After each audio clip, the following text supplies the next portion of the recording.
good afternoon, depending on where you are in the country. We are so excited today to give this presentation. My name is Jennifer Seraphine. I am a partner in Thompson Hine's Intellectual Property and Technology Litigation Group. I am also in the Silicon Valley office of Thompson Hine. And for those of you for whom that is a surprise that we have a Silicon Valley office, you are not too far behind the curve. We joined the firm from our IP litigation boutique as of January 1st of this year. So I wanted to just take a quick moment to let you know that we are with the firm now. We came over from Turner Boyd Seraphine, which was an intellectual property litigation boutique. We brought with us 12 lawyers, all of us focused in intellectual property litigation and primarily patent litigation. And we are really excited to be at Thompson Hine. One of the big draws for the firm was the opportunity to work with the existing IPTL group. And today you will get the opportunity to hear presentations from our group from Silicon Valley alongside of the other Thompson Hine lawyers. Chris Laris is our practice group leader, Will Mansky and Raj Olson from our Minneapolis office, and Marla Butler from our Atlanta office. It has only been 10 and a half weeks, I realized this morning. And during that time, we really have hit the ground running. I was making a list and figuring out how many of our cases have already been staffed with lawyers from across our offices.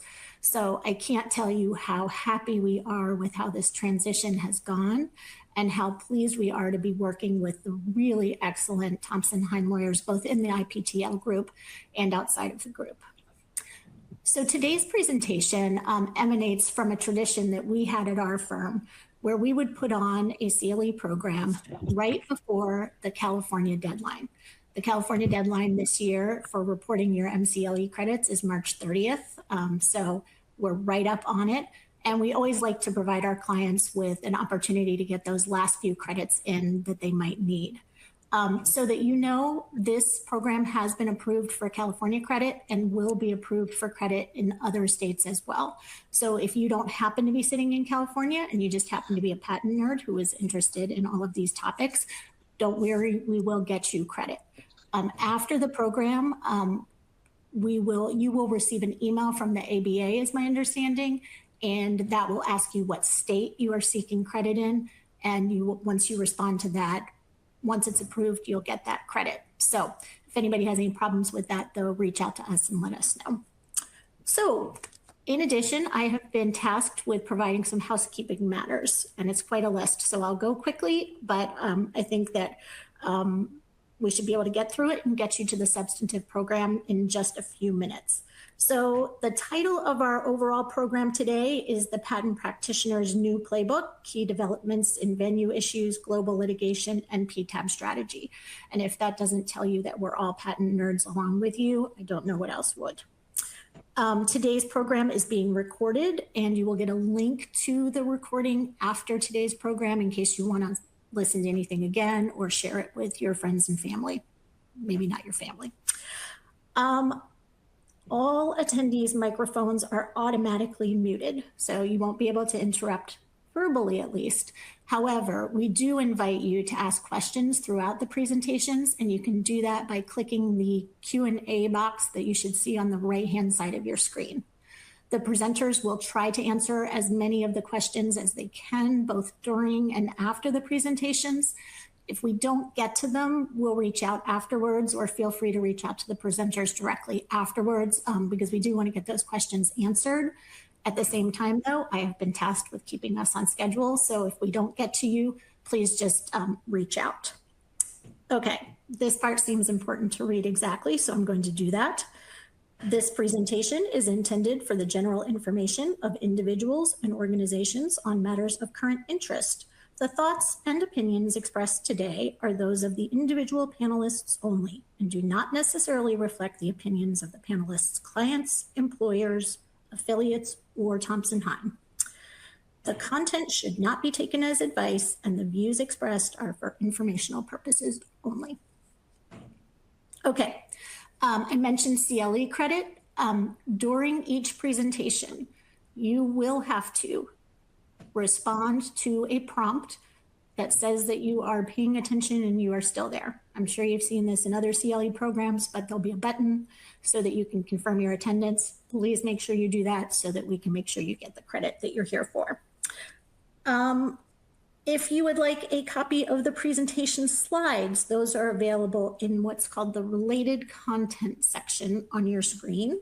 And the bios of the presenters are also there. So at the conclusion of the program, this is the very last thing, there will be a feedback survey. And if you have a few minutes and can fill that out, that would be great too. So we are right now at 8:51. Our first presentation is going to start promptly at 9.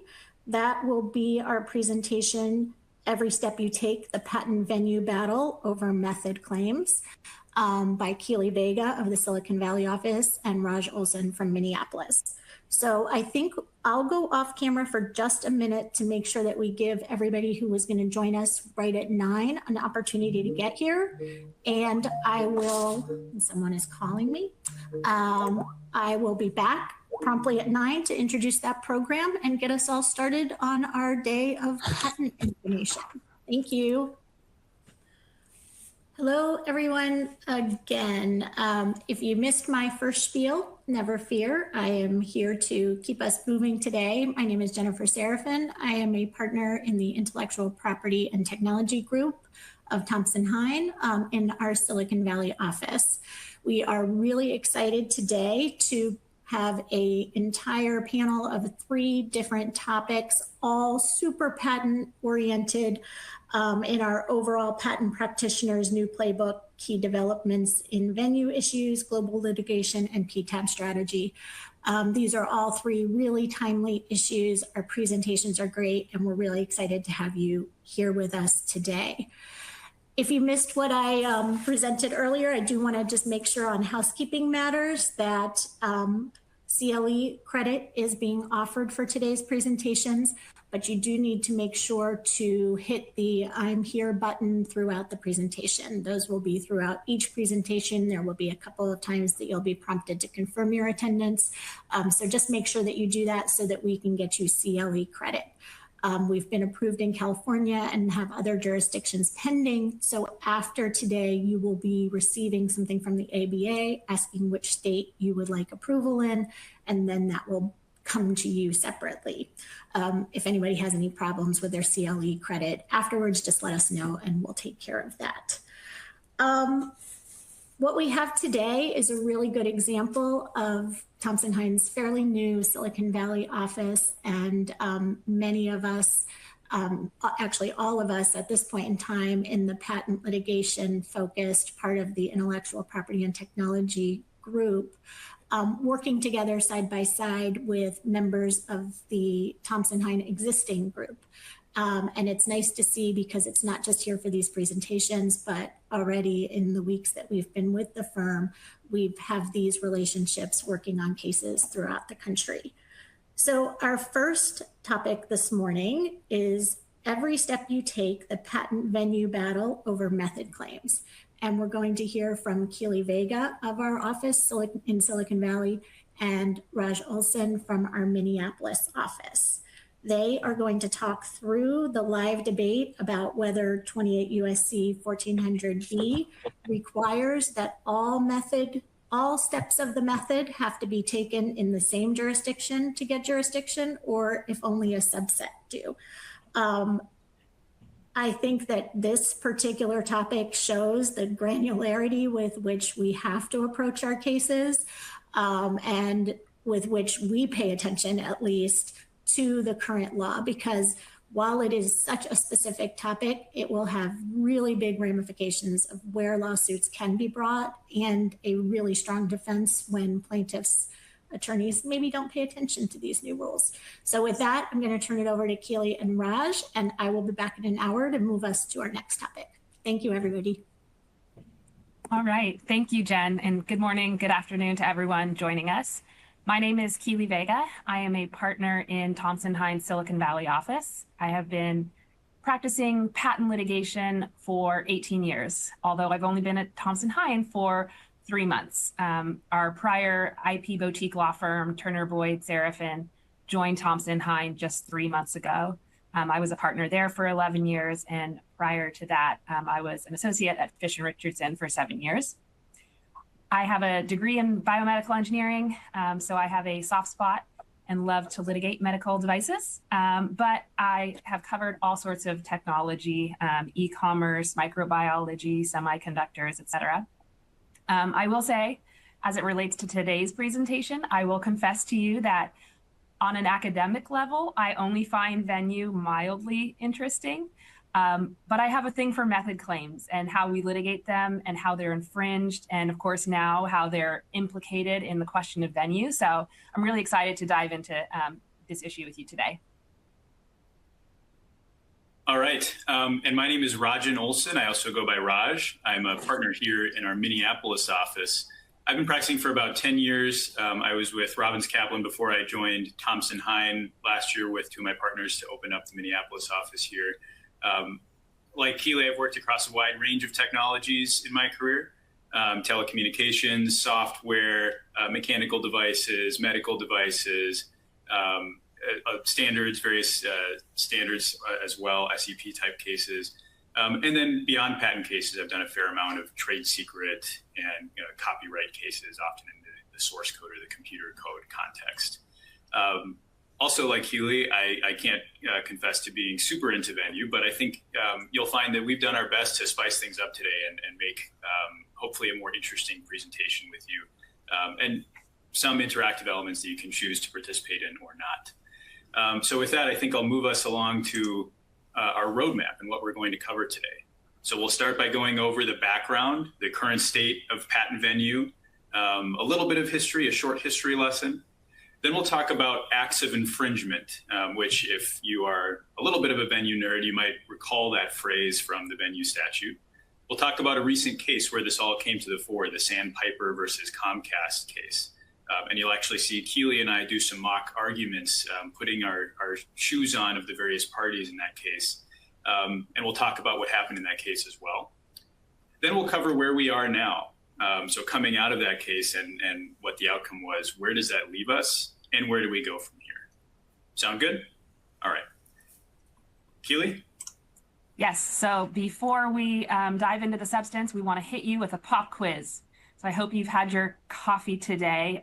We do have a great group of IP practitioners joining us today, so we're curious to see what your immediate gut reaction is to the question that this case presents. So we're going to put up a poll and ask you to answer it. And here's the fact pattern for you. So defendant is sued in the Eastern District of Texas for direct infringement of method claims. Defendant resides in Pennsylvania, has a regular and established place of business in the Eastern District of Texas, and performs one of the method steps in EDTex, with all others being performed in other district. And the question for you is venue proper in the Eastern District of Texas under the venue statute, section 1400B. Your choices are A, yes, B, no, or C, I have no idea. So I'll give you a minute to think that through and make your selection.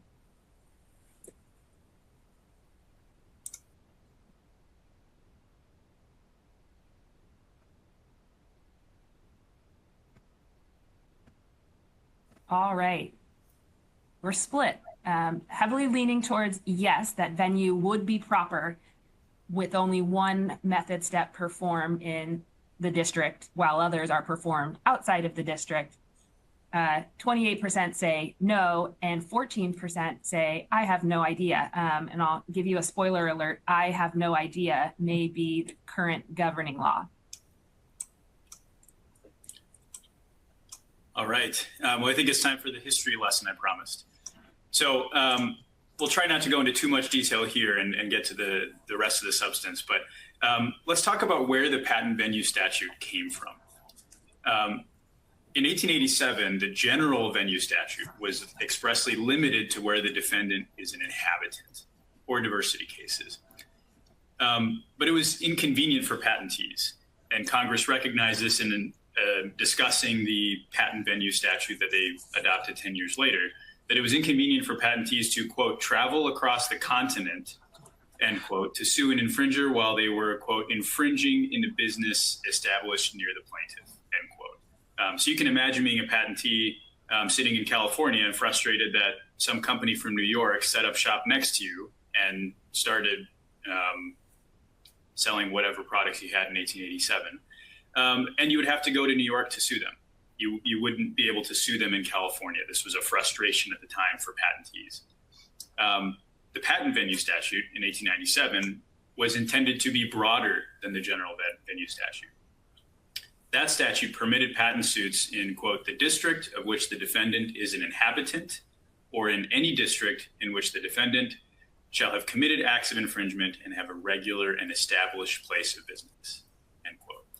If that language sounds familiar to you, it's because, in part, the venue statute hasn't changed very much in patent cases since then. You might have seen this language before, but under the patent venue statute, there are essentially two prongs under which a patent infringement suit may be brought.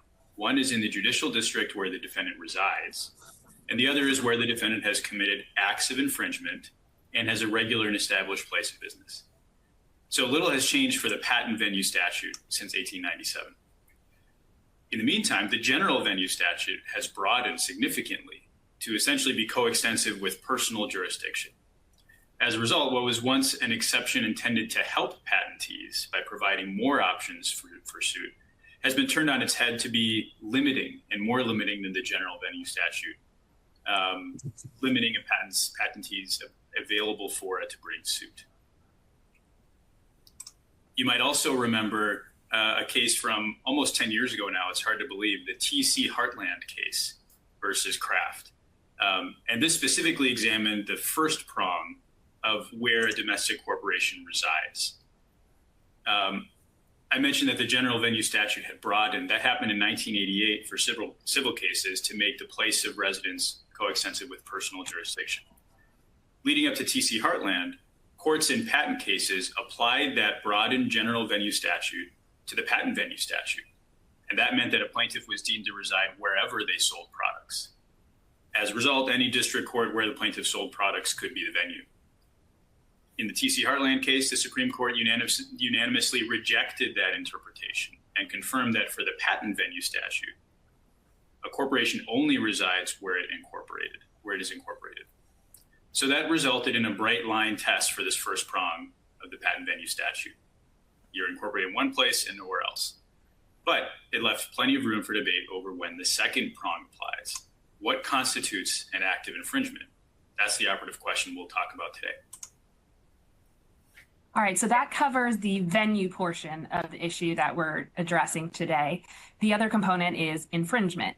And infringement is defined by the patent infringement statute, 35 U.S. Code, section 271A, which says that it is patent infringement for someone without authority to use a patented invention within the United States. In other words, a method claim is only directly infringed by use of the claimed method within the United States. Now, pay attention to the exact language here, within the United States, because as you're going to see, some very important venue questions will turn on what that means. So let's turn now to the case that we are going to be unpacking today. And before we get into the arguments from counsel, I'll just give a general overview of the case at issue here. So Sandpiper versus Comcast was a case filed in 2024 in the Eastern District of Texas before Judge Gilstrap. Sandpiper asserted 5 patents against Comcast content delivery networks. And if you're not familiar with content delivery networks, it's essentially a distributed system of servers or data centers through which a company such as Comcast can send content or distribute content to its customers. Several other companies, every streaming service you can think of also uses a content delivery network. So these patents only asserted method claims in this case.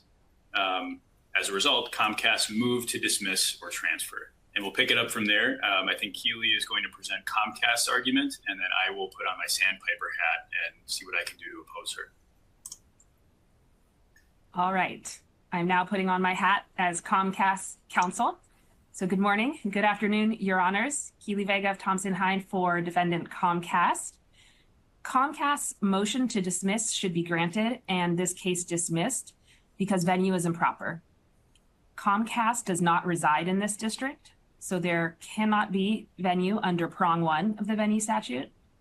And Sandpiper has not plausibly alleged acts of infringement in this district, so there cannot be venue under the second prong of the venue statute. All of the claims asserted here are method claims, and there is no dispute. To infringe a method claim, one must perform all the steps. Performance of anything less than all of the steps is not an act of infringement. So in order for a method claim to be infringed in a district, every step must be performed in that district. In other words, an act of infringement under Section 271A in a district only occurs when all steps of the method are performed in that district. Here, every asserted claim includes performance of a step by a server that is part of a CDN or content delivery network. So performance of the patented method can only occur where those servers are located. Comcast has CDN servers located more than 150 locations across the US, but critically, none of them are in the Eastern District of Texas, let alone the specific servers and software that allegedly perform the asserted claims. And there should be no dispute on this point. Sandpiper does not even allege that Comcast performs every step in the Eastern District of Texas, because we don't. And just to make this point graphically, the closest that Sandpiper's complaint gets to alleging acts of infringement in this district is to assert that Comcast sells products and services that use the accused CDN technology in the Eastern District of Texas. But selling products or services that use the technology cannot constitute acts of infringement in this district unless the accused technology is itself located in this district, and it is not. It is all located elsewhere, including in Pennsylvania, as shown here. This conclusion is consistent with Federal Circuit precedent. In the NTP versus Research in Motion case, the Federal Circuit examined the language of Section 271A and explained that a defendant does not use a patented method within the United States unless each of the steps is performed in the United States. And in that case, one step of the method was performed abroad, and so there was no infringement within the US of that claimed method. The same reasoning should apply to Section 1400B, the venue statute. A defendant does not perform a method in a district unless every step is performed in that district. Now, this isn't just an exercise of statutory comparison. There are numerous authorities that establish the link between these two statutes, between the patent infringement statute of 271A and the patent venue statute of 1400B. Just as one example, the District of Delaware explained that what constitutes an act of infringement, as it is used in the patent venue statute, is determined by reference to the definition of patent infringement in Section 271A. So this means that when we're talking about the geographical bounds of infringement, whether that's within the United States or within a district, all steps of the method must be performed there in order for there to be infringement. Comcast does acknowledge this court's prior decision in 2018 in the 7 Networks case that found that the performance of even one method step in the district is enough. But we respectfully contend that the court should follow Judge Jordan's more recent ruling in this district from the 2024 AML IP versus Bath and Body Works case that held that an act of infringement under Section 1400B occurs only where every step of a method claim is performed. This case also closely parallels the 2023 Western District of Texas case of Fair Technologies versus Lyft. And in that case, just like here, the plaintiff alleged that defendant's servers infringe certain method claims, but did not plead that defendant had such a server in the district or performed the method steps in that district. So defendant moved to dismiss for improper venue and won, with the court finding that without proof of a server in district that comprises part of the alleged system or performs the steps of the method, plaintiff has failed to present evidence that venue is proper in this district. The same result should be reached here. With that, I'll pass it over to Sandpiper. All right. Good morning, Your Honor. This is Rajin Olson, also with Thompson Hine. I'm not sure how that conflict was waived. I guess we've got an ethical wall up within the firm, but I'll be representing Sandpiper today. So, Your Honor, the answer lies in the 7 Networks case that my friend of the court held until the end of her presentation, which is the 7 Networks case versus Google. Your Honor has already resolved this issue. Your Honor has already decided that performing an individual step of a method within this district is sufficient to support venue. As I'll explain in a moment, that test is easily met here. But I want to point out that Comcast is wrong about Sandpiper's allegations in this case. By arguing about where the CDN server is located, Comcast is impermissibly narrowing the claimed methods in this case. It's the entire content delivery network, not a single server. The complaint alleges specific steps performed within the district, steps from that network. For example, there are steps directed to users or clients. There are steps involving users issuing requests, as well as steps for delivering content to clients. These steps take place in this district for Comcast customers located here. And Comcast does not deny that. So the claims recite specific steps that do reach into this district. Not only does Comcast not deny that, but we need only look to the advertising that Comcast puts on its website. Comcast refers to distributing content to millions of broadband users throughout the domestic United States, not in Pennsylvania, not in only some of the states, throughout the domestic United States. And that includes this district. I also want to touch on why Comcast's proposed test is wrong and the analogy to NTP. Comcast is mixing up 2 different inquiries here. One is the test for improving infringement at all, which requires performance of each step, versus the test for proper venue, which requires only an, quote, active infringement within the district. These tests are not coextensive, as Your Honor already found in the 7 Networks case. I would also note that Your Honor, in the 7 Networks case, correctly relied on Blackbird, a case from the District of Delaware, and its distinction over NTP. In Blackbird, the plaintiff opposed transfer to the Northern District of California, arguing that venue was not proper there because the accused system was throughout the country. The Blackbird court rejected the plaintiff's reliance on NTP, finding that only some active infringement needed to take place in the Northern District of California to support the transfer of venue. In other words, an active infringement can be narrower than complete infringement.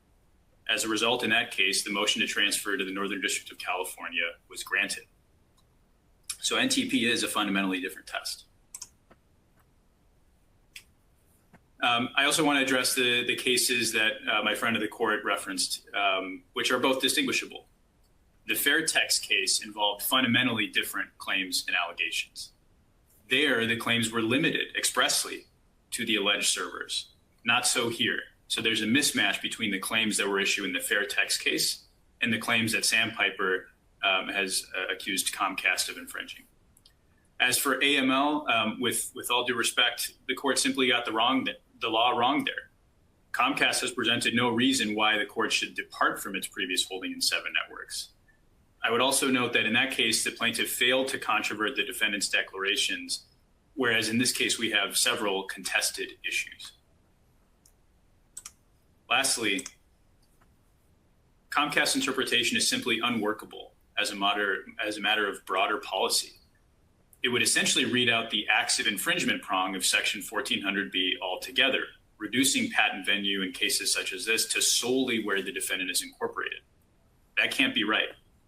As this court previously observed in the 7 Networks case, that interpretation would, quote, do violence to the statutory venue grant. Eliminating one half of the patent venue statute altogether cannot be the right outcome. the motion should be denied. All right, now that you've heard those very persuasive arguments, we're going to turn the question back to you again to be the judge and to decide who has the better argument here. A, Comcast, because for purposes of venue, a method claim is only infringed in a district if all steps are performed in that district. Or B, Sandpiper, because the performance of a single step of a claimed method in a district is sufficient to establish that the defendant has committed acts of infringement in the district for venue purposes. Or C, I'm still not sure. Give you a moment to think that over.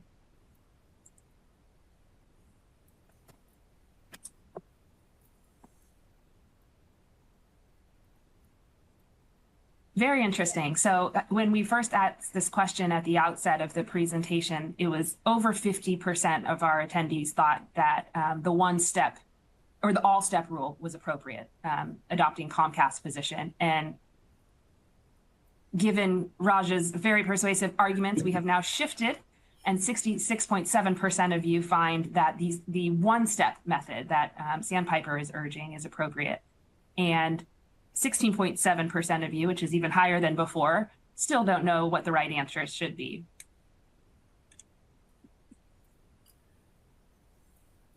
All right, so Raj will tell us what the court in fact did in this case. So as Sandpiper's hypothetical counsel, I'm pleased to announce that the district court decided not to transfer the case. The report and recommendation found that, as this court has previously said, it is sufficient to establish that acts of infringement were committed within this district for venue purposes when at least one step of a method claim is performed in this district. The court also observed the claims at issue contemplate a content distribution network as a whole and not merely the CDN servers. For each asserted patent, plaintiff provides at least one step that it alleges is performed in this district and provides sufficient support for these allegations. It's worth noting there wasn't really any engagement in the R&R or the decision adopting the report and recommendation with Comcast's argument that NTP should apply. It was more or less a rote application of the court's holding in other cases.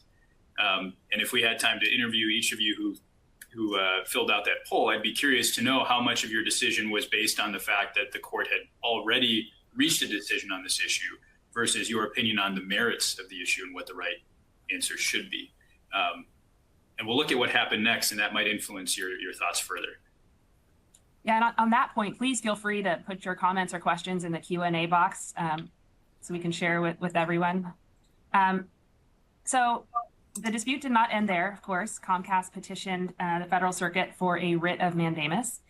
And Comcast argued that the Eastern District of Texas Court's one-step rule is legally erroneous, conflicts with the statute and black letter law, and presents the type of undecided venue question that will inevitably be repeated and therefore warrants immediate consideration via mandamus. You can see here the actual issue presented, but there's some pretty important subtext as well. So Comcast not only pointed out that district courts are split on this issue, but that the two judges who decide more than 20% of venue motions in all U.S. patent cases are applying a rule that defies the venue statute and this court's precedent. So Comcast was, of course, referring to Judge Gilstrap in the Eastern District of Texas and Judge Albright in the Western District of Texas, who have repeatedly applied the one-step rule, while Judge Jordan, also in the Eastern District, has rejected it. So this is an issue of first impression, while the Federal Circuit has, of course, weighed in on other portions of the venue statute, including the meaning of regular and established place of business. It has not addressed the acts of infringement phrase on this point. So in response to Comcast's petition, Sandpiper argued that Comcast's petition does not clear the high bar for mandamus relief. It said that nothing about this venue dispute is remotely extraordinary.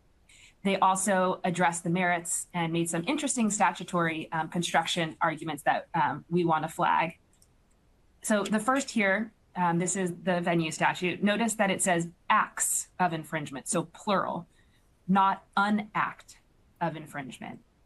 Sandpiper argued that performing acts of infringement in a district involves engaging in the process of using the patented invention there. So to put it another way, the words acts of are not synonymous with the entirety of the action. They are just a constituent part of that action. So according to Sandpiper, the question for venue is not whether a defendant has committed a complete act of infringement in a district, but whether they have committed acts of infringement there. And a single step of a method claim is enough. To read otherwise, according to Sandpiper, would violate the surplusage canon of construction. And the statute would have the same meaning, whether it said committed acts of infringement or just committed infringement. I'll hand it to Raj to address some of the other Sandpiper construction arguments. Yeah, so there was an argument that Sandpiper raised in contrast to their district court briefing, which was really just a C7 Networks argument. In opposition to the petition for mandamus, there were some statutory arguments raised about in versus within. And the reason for that is, I think you heard Keeley's discussion earlier of the NTP case and the 271 statute that addresses infringement. That requires infringement within the United States. In contrast, the venue statute uses the word in. Sandpiper seized on this distinction and said, well, if you look at the dictionary for within, the definition is used as a function word to indicate enclosure or containment. In contrast, the word in is defined as a function word to indicate inclusion, location, or position within limits. In other words, they said, well, the infringement statute 271 requires infringement entirely within the United States. All of the infringement must be enclosed or contained within the United States. In contrast, because the word in is used in the venue statute, some of the infringement, some part or portion of the infringement must take place there, but not necessarily all of it. That was Sandpiper's argument, to argue that NTP's analysis of section 271A does not apply to the venue statute 1400B. And Keeley touched on this earlier, but there was, Sandpiper pointed at several different reasons why infringement is not the same as acts of infringement. They argue that an act is the process of doing something, again, pointing to the dictionary. They also referenced some instances of Congress talking about acts of war in other contexts and referring to any act occurring in the course of war. War doesn't necessarily have to be a completed war for it to be considered an act of war. It's part of a broader scheme. And that was the idea behind Sandpiper's argument of analogizing to this act of war. As Keeley already summarized, there was a canon of interpretation argument that you can't read out acts of, or otherwise it renders that language superfluous. And then Sandpiper also pointed to some Federal Circuit authority interpreting the acts of infringement language in the context of ANDA cases. And there, in that case, the Federal Circuit had found that acts of infringement occur not only where the ANDA submission is, but also where the ANDA is prepared. So I'll turn it over to Keeley to talk about what happened next. All right. So in a single page decision, the Federal Circuit judges Prost, Chen, and Hughes denied the petition. And it found that Comcast failed to demonstrate that review of its challenge in a post-judgment appeal would be inadequate. So in other words, an appeal would provide an adequate remedy. So mandamus relief was not appropriate. So the Federal Circuit did not directly reach this issue of venue because it found that an appeal would provide an adequate remedy. It did essentially find that this issue is not a basic, unsettled, recurring legal issue. And that's because that's the standard for finding a post-judgment appeal inadequate. Before I move on, I'll pause there for a moment to address an interesting question that somebody raised, which is, if we change the facts and assume that one part of the method is performed out of the country, like the facts were in the BlackBerry case, would the court have to dismiss the case under that case? That's really interesting. And I think it highlights sort of this conflict between how we interpret the patent venue statute and how we interpret 271A. Certainly under NTP, that case would say that in this hypothetical, there could be no infringement. One of the steps was performed abroad, you're done. If we approach this one-step rule, what does that say about venue? There seems to me to be a conflict there. Okay, turning back to the case. Comcast did not give up. In January of this year, It petitioned for panel and en banc rehearing. An interesting note here, the Chamber of Commerce for the United States submitted an amicus brief in support of Comcast petition. And for those who aren't familiar, the Chamber of Commerce has about 300,000 member organizations of every size in every economic sector and from every region of our country. And the chamber sort of doubled down on Comcast's earlier argument that this issue is particularly important to resolve, given that it arose in the Eastern District of Texas. It noted that patent assertion entities or non-practicing entities, NPEs, whatever you want to call them, now file more than 60% of all patent lawsuits, and that 43% of those are filed in the Eastern District of Texas, and that they commonly assert method patents involving software. And of course, very often they accuse defendants of hosting a combination of servers that deliver content to users across the countries.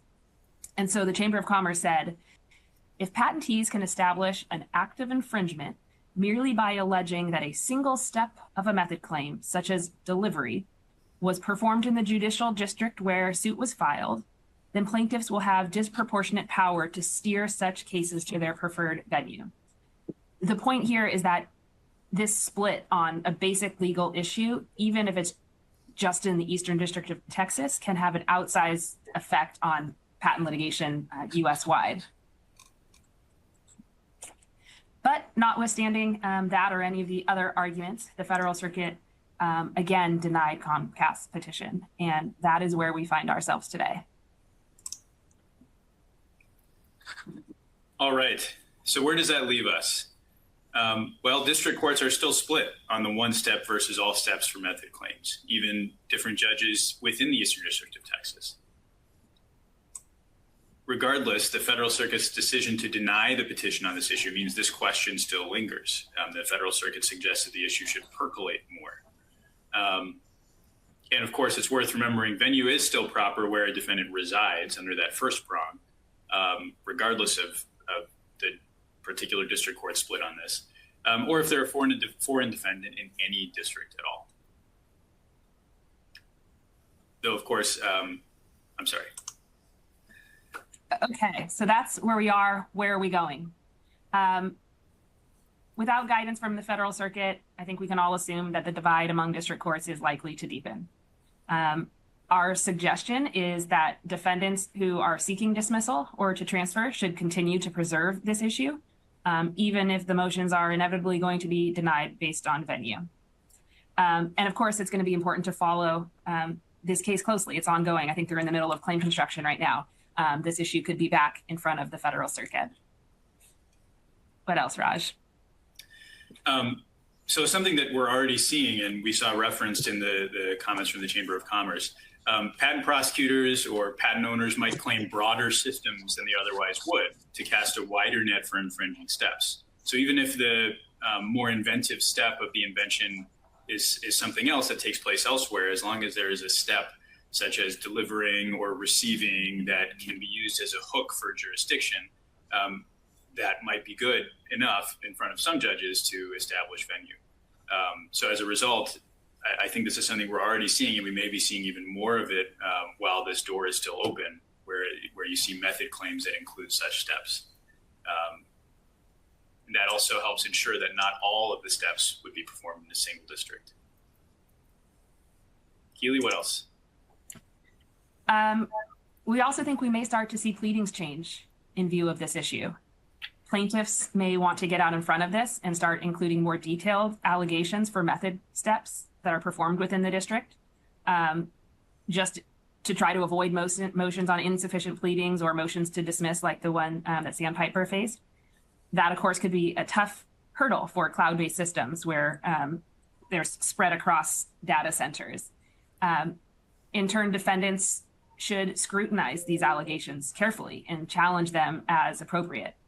Defendants should also probably brace themselves for extensive and expensive discovery on where the accused method steps are carried out.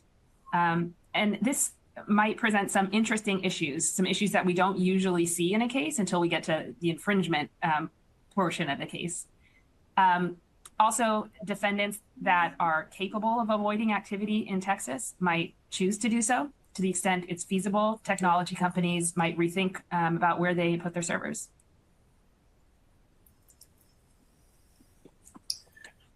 All right. So this raises another ongoing question. Should the patent venue statute still exist? If you can remember earlier in the presentation, when we talked about the shifting statutes over time, originally the patent venue statute was intended as another option for the patentees. Now it's more restrictive for patentees. So should it still exist at all? That's more of a policy question, certainly, than a legal interpretation question. Congressional action would likely be necessary to eliminate it. And that suggests that lobbying on this issue one way or the other might be important to have some resolution outside of the courts, but rather through Congress. We'll see if we can get them to agree on anything. Keeley? Yeah, finally, I think this one has become pretty clear. Forum shopping. This seems like yet another reason for plaintiffs to choose the Eastern District of Texas. And that's because in that district, whether a plaintiff can pursue a direct infringement case on a method claim where at least one step is performed outside of the district depends on where the plaintiff chooses to file. So if the plaintiff files in Marshall with Gilstrap and Payne, the case will proceed in the Eastern District of Texas. If the plaintiff files in the Sherman Division and draws Judge Jordan, a motion to dismiss based on venue is likely to be granted. If with anyone else, that judge will have to decide between 7 networks and Bath and Body Works, the one-step rule or the all-step rule. This seems to me to be inviting the type of forum shopping that T.C. Heartland was meant to prevent. Pausing there for a moment, we have a question, which is, in places requiring all steps to be performed, where would the correct venue be if not all method claims are performed in any one single district? Let's go back to the statute. It could be where the defendant resides, which is one of the criticisms of the all steps rules that we see from plaintiffs, that you're forcing us to go to where the defendant resides. But they do have a viable venue route. Also, if it's a foreign defendant, it could be in any district.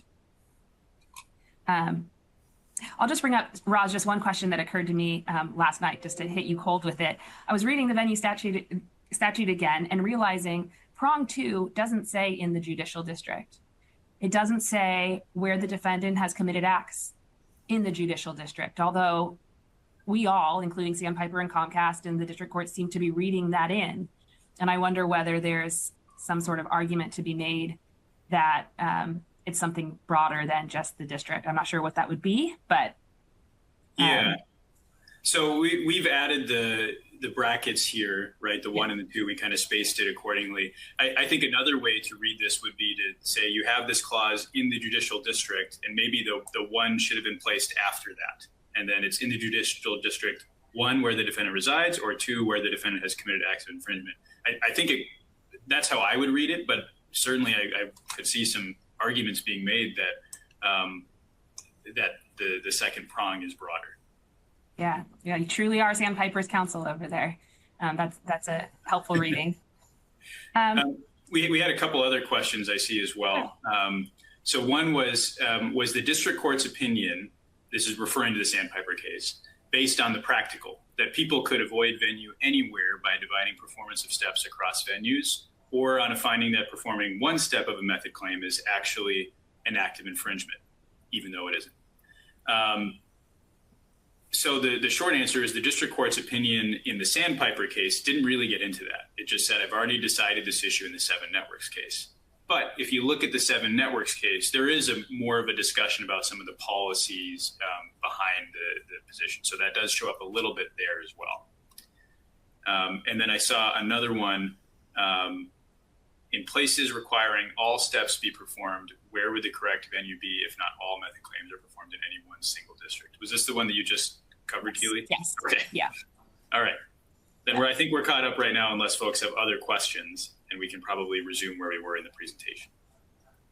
Okay. So where we are now leaves us with a lot of questions. And probably for you as well. So we thought we would pose some hypotheticals, not necessarily give you the answers because we don't know the answers, but think through how this could play out. You want to take this one, Raj? I do. So if a defendant performs one of two method steps in District X and the other in District Y and resides in State Z, where is venue proper?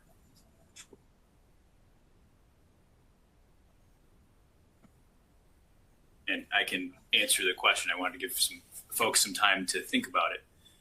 And the answer will depend on whether it's the one step or the all steps approach, right? Under the all steps approach, there is no district where all of the steps, this is the hypothetical that was just raised in the question that I re-asked Keeley, where the steps are performed in different districts. Under the all steps approach, venue would only be proper in State Z. Under the one step approach, venue would be proper in any of District X, District Y, or State Z.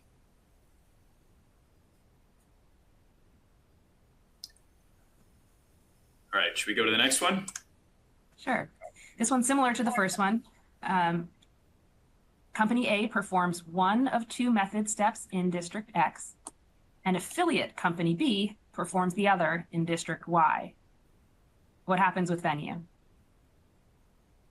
So of course, under the all steps approach, venue is not available in District X or Y because the steps are performed in different districts. And if Company A and Company B are not incorporated in the same state, venue may also be unavailable under the first prong of 1400B. So could it be that there's no proper venue for a suit against both companies? Yeah, so that was one of the arguments that Sandpiper's counsel raised, as you know, Keeley, I'm telling the audience, that Sandpiper's counsel raised in the briefing on the petition for mandamus.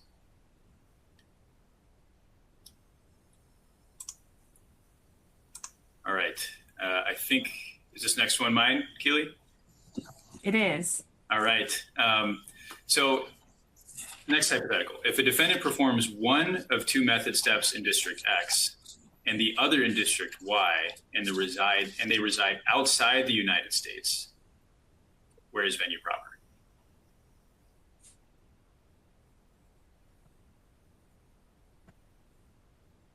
So this is a little bit of a trick question.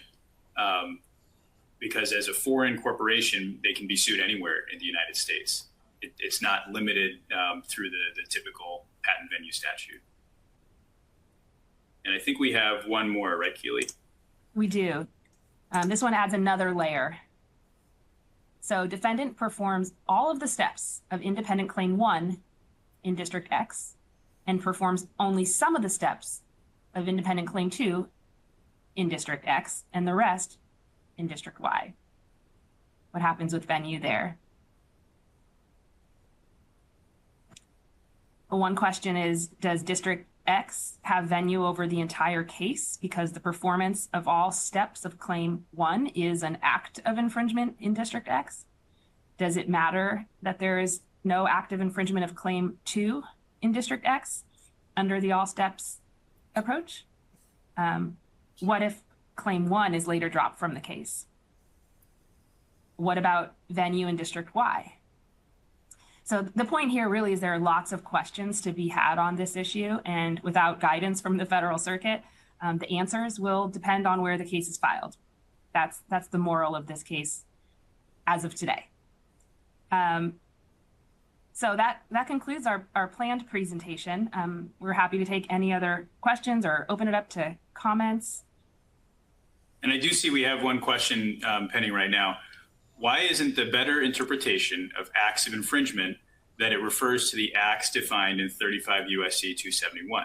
And under this interpretation, performing one step would not be a use of a patented method. So that's essentially what Comcast argued at the to the Federal Circuit and certainly to the district court as well.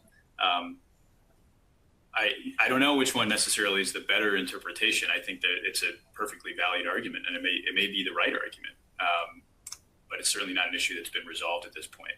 I don't know, Keeley, do you have other thoughts on that one? Well, some may argue that it has been resolved by NTP, who found that within the United States means within the United States, therefore infringement in a district has to be all steps in a district. But like you said, that's Comcast's position, and certainly would make sense of the statutes and the NTP precedent.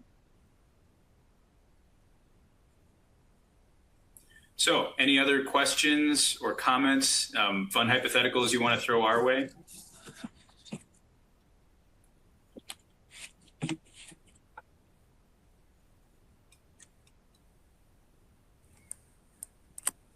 I don't have any fun hypotheticals for you guys. I'm sorry. I asked my question in the comments, so you answered it. Thank you guys so much. Such a big, I mean, you both said at the outset that, venue is not the most exciting part of, your practices. And I don't think anyone wants to really say that venue is the most exciting part of their practice, but I think we all know that we spend an incredible amount of time on it. I mean, I don't think there's a single case where somebody doesn't ask the question at least, is this a defense on the defense side, or as the plaintiff, are we going to have a venue challenge if we sue here? So this was really helpful because it's another nuance to that analysis that we seem to do in almost every case. So Keeley, you were going to say something before signing off. Nope. No, I was going to agree with you that certainly we all have to agree that venue is critically important for every case, whether it's intellectually interesting or not. It is a threshold we all have to think about. Okay, well, thank you, Raj and Keeley, again. We're going to take a short break, 10 minutes. We'll come back at, it's 10 o'clock on the West Coast and I guess 1 o'clock on the East Coast. And if you're somewhere in between, I'll let you figure out what time to come back, but in approximately 10 minutes. Our next session is going to be presented by Marla Butler and Bethany Bangfort, and it has to do with global patent litigation. So in particular, European patent litigation, how plaintiffs are finding Europe a much more viable place to file lawsuits these days, and how to manage when you have litigation going on in multiple places around the world. So we'll be back in about 10 minutes for that exciting presentation. It's actually really interesting. I don't mean to be making fun of it by saying it's exciting. So anyway, we'll see everybody then, and take your break. Bye. And I just want to say thank you all for your attention and engagement with the presentation. I think Keeley and I both appreciated the very interesting questions you all raised. And if you have further questions, we're happy to chat offline about it. And with that, unless Keeley has more, I'll leave you to your break. Oh, thanks, everyone. Thank you. Okay. We are back at 10 on the East Coast. I don't know what time it is on the West Coast. It's 10 on the West Coast. It's 1 on the East Coast. So I'm a West Coast lawyer who happens to be on the East Coast. So this is my excuse for not knowing what time it is. For those of you just joining us, my name is Jennifer Seraphine. I am a partner in the Intellectual Property and Technology Group at Thompson Hine, and most of the time in the Silicon Valley office. I am here to remind everyone, or if you're just joining us for this particular session, let you know that for CLE credit, it is important that you pay attention and acknowledge the prompts throughout the program that will be presented to you. Those confirm attendance and they are required by the approving bodies. So make sure that you say, yes, I'm here when asked so that we can get you credit. We have approval for CLE in California, and for other states, it is pending. After the program, you will receive an email from the ABA asking what state that you might need. An email from the ABA asking what state you would like approval for, and they will follow up with you with that approval. If there are problems with any kind of CLE credit, you can reach out to our firm, to Stacy Weiner, and I will put her email address in the Q&A chat so everybody can see it, just in case there are any problems. With that, we're going to turn to our next presentation. And as I mentioned at the very outset of this, we have been working with the Silicon Valley office, which is relatively new to the firm, integrating in with people from other offices. And this program is an example of that, but it's actually happening in real time too on cases. So here today we have Marla Butler from our Atlanta office and Bethany Bangfort from our Silicon Valley office. They are going to talk about the increase in global patent litigation and issues that are surrounding that. And I think it's interesting because Keeley and Raj just talked about where in the U.S. can you sue and where you're going to be able to get venue or face a venue challenge. But increasingly, international litigation is another issue that you almost automatically have to ask about at the same time. As a plaintiff, is that a venue we should be looking at corresponding to our U.S. litigation? Or as a defendant, is that a place where we have some risk? And when there are two corresponding litigations in different countries, how is that going to be managed? Is it going to be managed with other counsel overseas? Is it going to be managed all by the same counsel? So here we have Marla and Bethany. They are talking about transatlantic patent wars, navigating the tide of U.S. litigation in European courts. This is a really timely issue because there have been some changes, and there is a crazy case, I will say, that Bethany likes to talk about. I'm not sure if she's the one that's going to address it here, but it's really kind of it all when it came out. I'm not going to give it away. I'm not going to spoil it, but we all kind of scratched our head at the announcement, said, what? Somebody did that? So this is actually very, very timely. So with that, I'm going to turn it over to you, Marla and Bethany, and I will check back at the end of the hour. Thanks, Jen. So as Jen mentioned, I'm Marla Butler. I'm a partner in the IP and Technology Litigation Group. I sit in the Atlanta office. I joined Thompson Hine about 7 years ago, and in fact came from the same firm that Rajin mentioned that he and Will and Chris came from. It took me a while to convince those guys to come over after I had spent some time at Thompson Hine to help build this group, and then took a little longer to get our Silicon Valley folks who joined us, as Jen mentioned, just at the beginning of this year, so that between the existing patent and IP litigation group that Thompson Hine had, plus the addition of our colleagues in Minneapolis, plus the addition of our colleagues in Silicon Valley, we now have an IP and technology litigation group that spans the country and is made up of lawyers that are doing phenomenal work, getting phenomenal results. I'm really proud to be a part of this growing team. Bethany, you want to introduce yourself and then I'll talk about our topic? Sure, sounds great. So I'm Bethany Bankfort. I am also a partner in the firm's IP and Technology Litigation Group.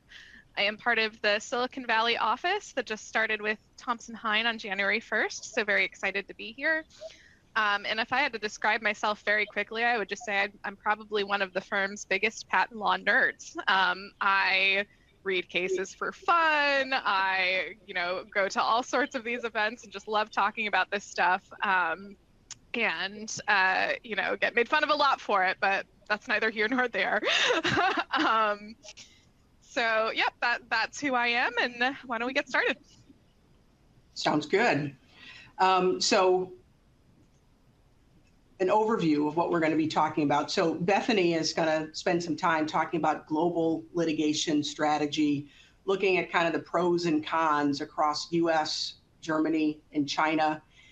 And then I'm going to dig in on the Unified Patent Court, which is a relatively new court. I'm going to talk about that court as a whole, its structure, what types of claims that it hears, and then I'm going to focus in on the increased use of that court by non-practicing entities. And then I'm going to turn it back to Bethany, who's going to bring it back out a bit to talk about more of the international landscape, but including a focus on venues used internationally to assert U.S. patents. All right, so we'll start by talking about global litigation strategy. And I think one theme that you're going to be hearing throughout this presentation is that we are currently living in a patent owner's world, and in particular, an NPE's world. And that's for a number of reasons, including recent changes of law that make other venues that were traditionally not as attractive as the U.S. more attractive options now for NPEs. And so as I indicated, historically speaking, the U.S. has always been the most attractive venue for patent plaintiffs, and that is because the U.S. has historically had the highest damages awards by far, substantially by far. You can typically get the most damages in the United States. The kind of counterbalance to that is that the U.S. is also the most expensive place to litigate, right? So if you don't ultimately get to trial, get those damages, you're talking about spending a lot of money and a lot of risk trying to get there. U.S. litigation always also comes with a right to a jury trial for patents, and juries are, notoriously unpredictable, right? It could go both ways. Juries tend to be good for weaker patents. Juries tend to believe very strongly in the patent system, and it can, or at least it's considered more difficult to invalidate a patent with a jury, but there's also a huge risk either way because you never really know how it's going to come out.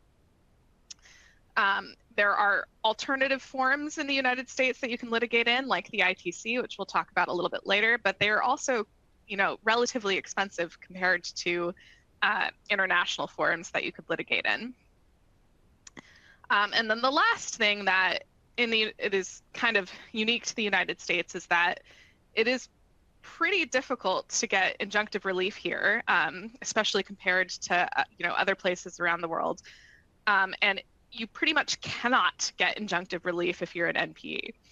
And so that is a big factor because an injunction is kind of a huge, negotiating tactic. It's a huge amount of leverage if the threat of the injunction or an actual injunction is on the table when you're talking about, trying to settle or resolve patent disputes. All right. So that's the United States. Then you have the UPC and German courts. I'm not going to get into a lot about how the UPC works because I think Marla's going to cover a lot of that. But, with recent changes, the idea is that courts in the EU and in the UPC traditionally separated the infringement and validity analyses, but now those are combined. And with the UPC, you have a much broader reach than just an individual country within the European Union. So it covers 18 countries. And this is really important because injunctive relief is available as part of litigating in those forums. And it is much easier to get. And also there's nothing stopping an NPE from getting an injunction in those forums. And so when you have the UPC, you can get an injunction across all of the member states for that, and not just that individual country. Another difference for the UPC and German courts is they have very technical judges. They are known for getting really in depth and really, really taking a hard, long look at the issues. Again, that could go both ways. If you're someone with, maybe you consider it a weaker patent, maybe you don't want that level of analysis and detail and you just want to shoot straight to a jury or get there as fast as you can, right? But it is one thing to think about when choosing where to litigate. It is, however, very fast. You typically get to relief within a year. And that is, again, if you're trying to create that leverage to push and promote settlement to, have the threat of an adverse ruling, having that speed can help with that. And again, the threat of injunction is also a really big deal when you're talking about an injunction that could come very fast and have that ruling there. So in terms of cost, much less than United States litigation, but it's not cheap. The cost for a UPC action is higher than, say, a German action, but still a fraction of what it would cost in the United States. Okay. So one last forum that is becoming more and more popular, that is China. China has, in recent years, become a much more viable forum, and that's for a couple of reasons. One is that Chinese courts are very assertive in granting injunctions. It's basically, you get an injunction if there's infringement. There's not a lot of further analysis that is required. It's also extremely fast. The cases typically conclude within 9 to 12 months.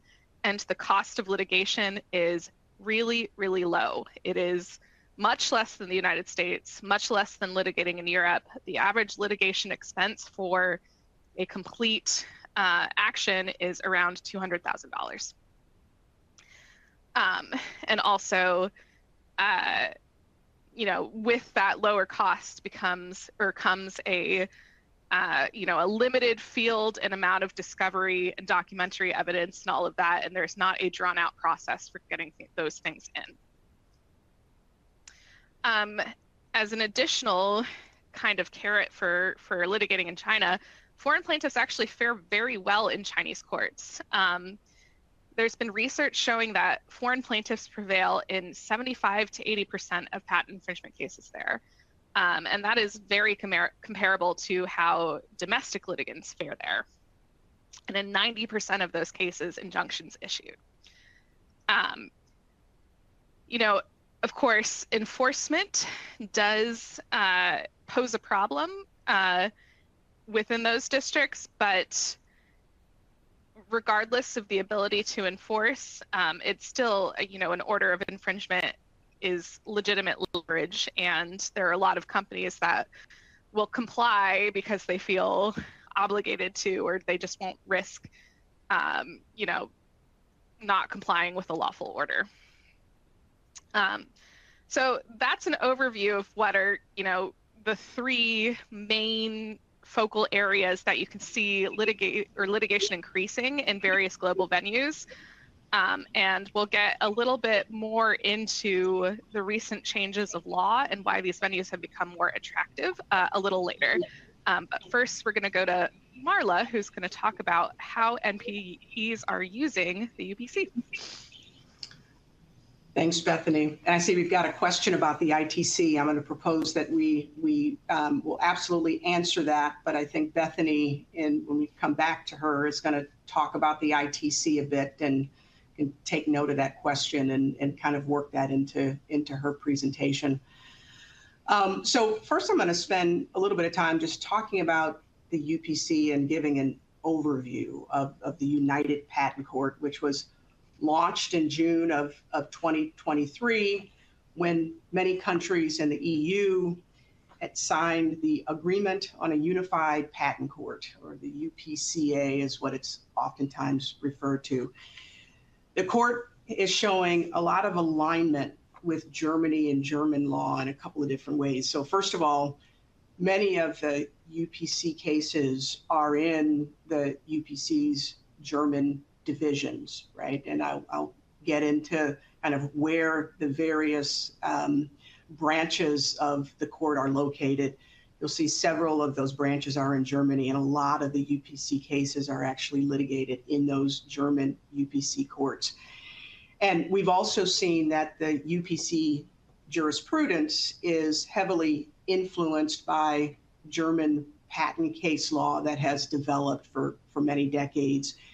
And so while it's not a German court, it's the Unified Patent Court, we're still seeing some close alignment with Germany geographically and then German case law. So the UPC decides issues of infringement and validity, and Bethany had mentioned that those used to be split, and now they can both be decided in one action. And the patents that are at issue in these UPC cases are European patents and unitary patents. And for those that have done most of your litigating here in the United States, which probably most of our attendees have, kind of the difference between European patents and unitary patents. So a unitary patent is a single patent that provides unified protection across all of the EU countries that participate. Whereas European patents tend to be that collection of individual patents in various EU countries. So, you've got to get protection in Germany, you've got to get protection in France, et cetera. So that unitary patent is kind of that single patent that gives you the collective protection. Proceedings take about a year from service to a merits decision. And we're seeing when we look at, excuse me, these first few years of the Unified Patent Court, the top sectors are telecommunications and medical technology in terms of the types of patents that are being litigated at the UPC. So Bethany mentioned that there are 18 courts, or excuse me, 18 countries, 18 European states, or EU states in particular, because that matters. UK is not part of the UPCA after Brexit. They are not part of it, but these are the 18 European states that have ratified the UPCA. If we look, there are 6 more that signed the agreement on a unified patent court, but have not yet ratified it.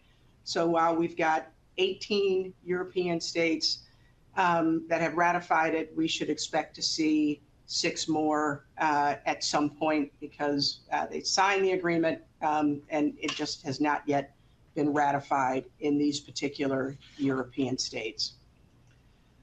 So what does the court look like, right? So first of all, there's only 2 levels to the court, like this, the court of first instance, which we would tend to refer to as like the trial court here in the United States. And then there is a single court of appeal. The Court of Justice of the European Union is a resource for both the Court of Appeal and the Court of First Instance, where requests for preliminary rulings on questions of EU law can be sought and received. Where a case is filed, in what local division, central division, or regional division, largely is based on the location of the party that's charged with infringement or where the alleged infringement took place. So kind of similar to the venue laws in the United States, which Keeley and Raj just spent some time talking about. So we've got these local divisions, central division, the regional divisions. Appeals go up to the Court of Appeals, can seek guidance from the Court of Justice of the European Union along the way. And then there's this separate patent mediation and arbitration center, which handles the kind of the ADR, the alternative dispute resolution, whether a matter is in that court of first instance or whether it's already in the appeal state. So that's what the kind of the structure of the court looks like. And here is where the various courts are located. So the Court of Appeal is in Luxembourg. If you look to the end of this list, you'll see the orangish brown, that's Budapest. That's where the training center is located. The Patent Mediation and Arbitration Center, there are 2 locations in Portugal and in Slovenia.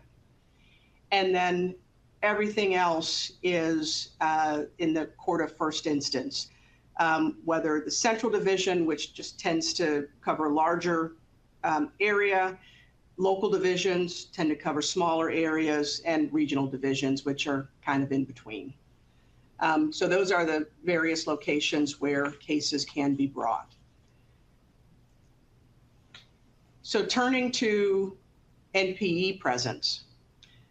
So this shows from June of 2023 through at least part of December 2025. I think there were actually more than 4 matters brought in December 2025, but this data had not yet been updated. But you can see that in some months, so for example, in January of 2024, you've got almost a fourth of the cases that were brought in Unified Patent Court were brought by NPEs.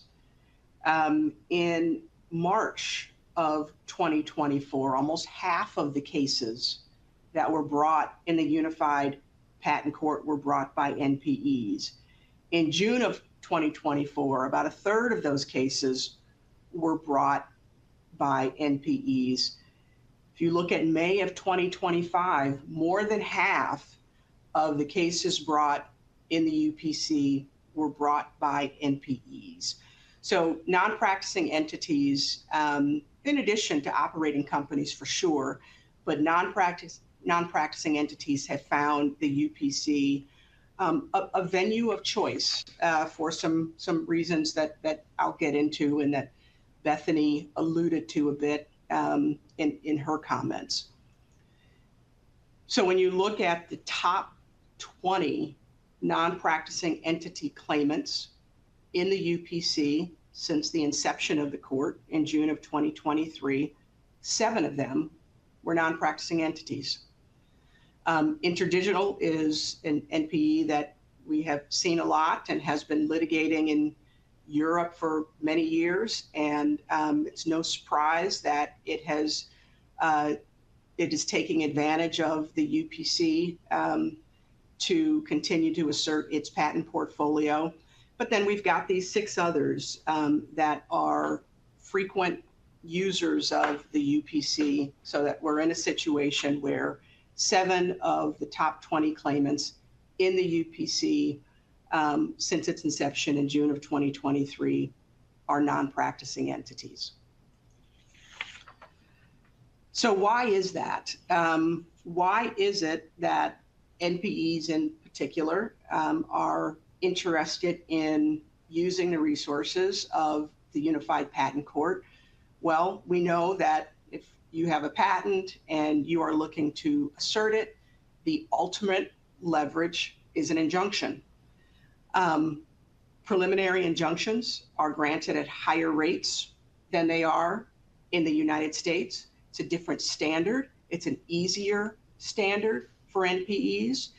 And while being a non-practicing entity in the United States is not technically a disqualifier for getting an injunction, in practice, it typically is, because NPEs really can't meet the standards for an injunction. But in the UPC, being a non-practicing entity is not a disqualifier. While irreparable harm is a consideration, it's not a requirement in the Unified Patent Court. I'll note that there have been some cases in the Unified Patent Court that have said that a lack of urgency by a non-practicing entity can in fact hurt the chances of that NPE getting an injunction. And what that lack of urgency looks like is if an NPE acquires a patent, holds on to it for an extended period of time, and from the case law, I'd say for more than a year, then that lack of urgency is something that's going to weigh against the grant of an injunction. The most significant factors that the Unified Patent Court judges have considered when determining whether to grant a preliminary injunction are basically the likelihood of infringement and validity. It's the merits. So when we think about, in U.S. courts, the factors that a court considers when determining whether to grant an injunction, you're looking at likelihood of success on the merits, irreparable harm, the balance of the equities, and the public interest. In the preliminary injunction question in the UPC, it's that likelihood of success on the merits that is by far the most important factor. Irreparable harm, while in the United States, if you can't prove irreparable harm, you're not going to get an injunction. In the UPC, irreparable harm is a consideration, but not a requirement. And when I talk in a bit about permanent injunctions, that's when we see those last 2 factors that we look at in the United States, the balance of the equities and the public interest. That's where we see those coming in a bit for the preliminary injunction, but for a permanent injunction rather.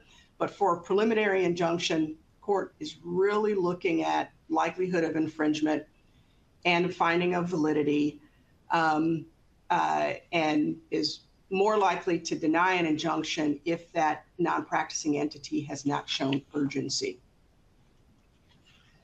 So here are the rates over the first 2 years of the Unified Patent Court. In the first year, you see that 35% of preliminary injunctions were granted.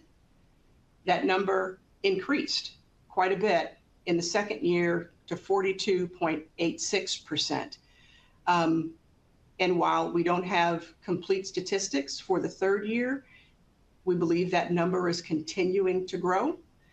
There are partial grants of injunctions, and that's a relatively small number at 15% in the first year, 14.29% in the second year, leaving us with 50% denials in the first year and 42.86% in the second year where they're denied. So what we're seeing overall is strong grant rates from the beginning, and those grant rates have continued to increase over the life, the short life, but over the life of the court. And then finally, turning to permanent injunctions. So as with preliminary injunctions, permanent injunctions are granted at a higher rate in the Unified Patent Court than in the United States. Just as with the preliminary injunction, being a non-practicing entity is not a disqualifier.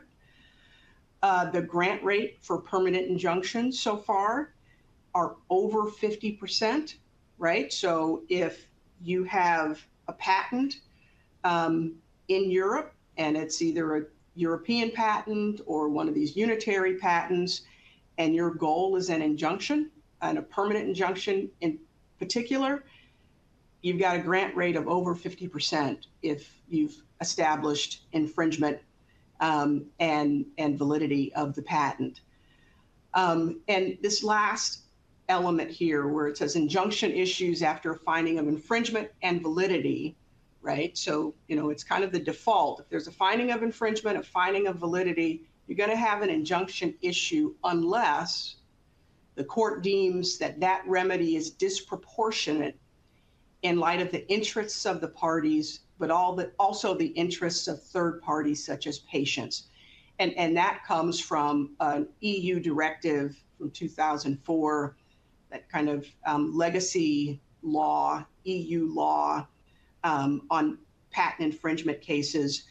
But this concept of it, the remedy being disproportionate in light of the interests of the parties, I kind of equate that to kind of the balance of the equities standard or factor rather that we consider in the standard for an injunction in the United States, but also the interests of third parties such as patients, and that's kind of the public interest. So those last two factors that we tend to consider in the United States do come into play in permanent injunctions. But the court is really starting from a default position of an injunction being granted if there's a finding of infringement and validity, unless you can show that that remedy would be disproportionate in light of the interests of the parties and the interests of third parties such as patients, which is relevant where I've indicated that a lot of the UPC cases have been around medical technology. You can see where the interests of third parties such as patients would be a factor. And I'm going to flip it back to Bethany to kind of bring it back out for a little bit and talk about asserting patents across the globe. Sure. So, as I mentioned before, the recent changes in law have kind of shown that, we're really seeing a lot of shift towards, pro-plaintiff factors. And this includes what we envision is going to be an increase in cross-border litigation if these legal developments kind of follow through. And this is based on three primary things. We have seen U.S. patent rights being asserted in European courts, and I'll explain why in a little bit. There has recently been hugely expanded access to the ITC, again, based off of recent changes in law. And I saw we had a couple questions about the ITC in the Q&A, which I'll address when we reach the ITC portion. And then, of course, as most people in the patent world are very aware of right now, there's been a decreased availability of PTAB proceedings like IPRs, which were, kind of defendant-friendly ways to challenge the validity of a patent. All right, so we'll start with U.S. patent rights being asserted in European courts. So the general understanding prior to last year is that patents are territorial, right? You have a United States patent, you have a German patent, you have a patent that is a very specific territory. And the place to litigate the infringement and validity of those patents is in a court that is based in that territory. So a United States court for a United States patent, German court for a German patent, et cetera. Well, that hugely changed in the case of BSH versus Electrolux. And in that case, the Court of Justice of the European Union ruled that EU courts have jurisdiction over cross-border patent infringement cases, regardless of whether there is a validity challenge or not, when the defendant is domiciled within the court state, or for the UPC, any of the 18 states participating in the UPC. So, for example, if you have a French patent that is being infringed, you can now litigate both infringement and validity of that French patent in a German court. And the CJEU also stated, oh, by the way, this is not just limited to EU countries, right? That is true for non-EU countries as well. And to explain why this is a big deal, I'll just set forth the hypothetical. Let's say you have a company that is domiciled in Germany, like BMW, for example, who has a huge US presence, right? And you have a United States patent you want to assert against them. You can now go to the German court and say, hey, we think BMW is infringing our US patent. You can get that court to grant an injunction, and you can have that court litigate infringement issues and validity issues if so desired. And not only do they litigate both issues, but the validity determination, because it's not a German patent, is only binding on the parties in that proceeding itself, right? So BMW and whoever's asserting a patent against them. It is not traditionally, if you declare a patent invalid, that a patent is invalid and you can't assert it against anyone else. But because of this cross-border thing, they say, oh, it's not invalidating the patent itself, it's just determining validity with respect to these parties. So as a patent owner, you can have those issues litigated, but even if you lose on validity, you don't lose your patent, which is kind of a big deal.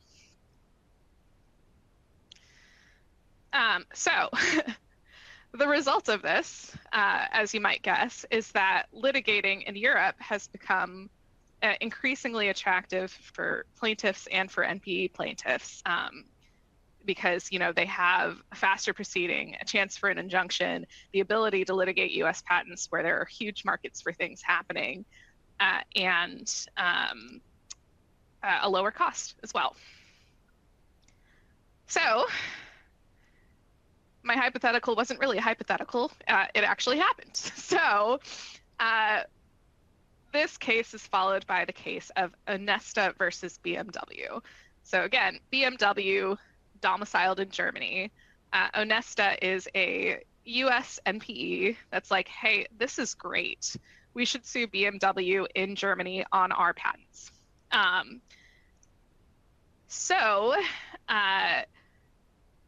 They went ahead and they went forward with that. In response, BMW moved for an anti-suit injunction before Judge Albright in the Western District of Texas. And they argued that Onesta should be precluded against pursuing its claim in Germany and asked Judge Albright to issue an order forcing them to withdraw their case in Germany against BMW.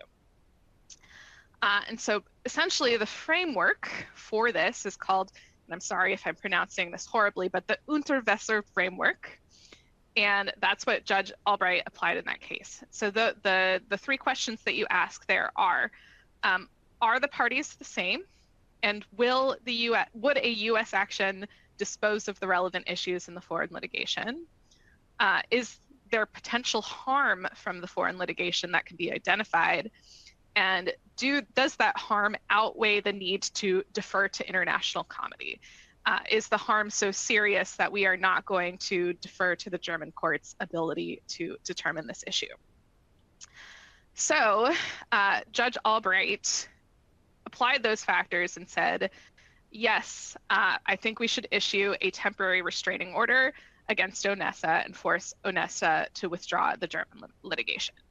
So for the first factor, Judge Albright observed that the parties to both proceedings were identical, and that resolution of a U.S. patent infringement action would necessarily dispose of the issues that were before the German court. As to the harm, Judge Albright said it would be a frustration of U.S. policy.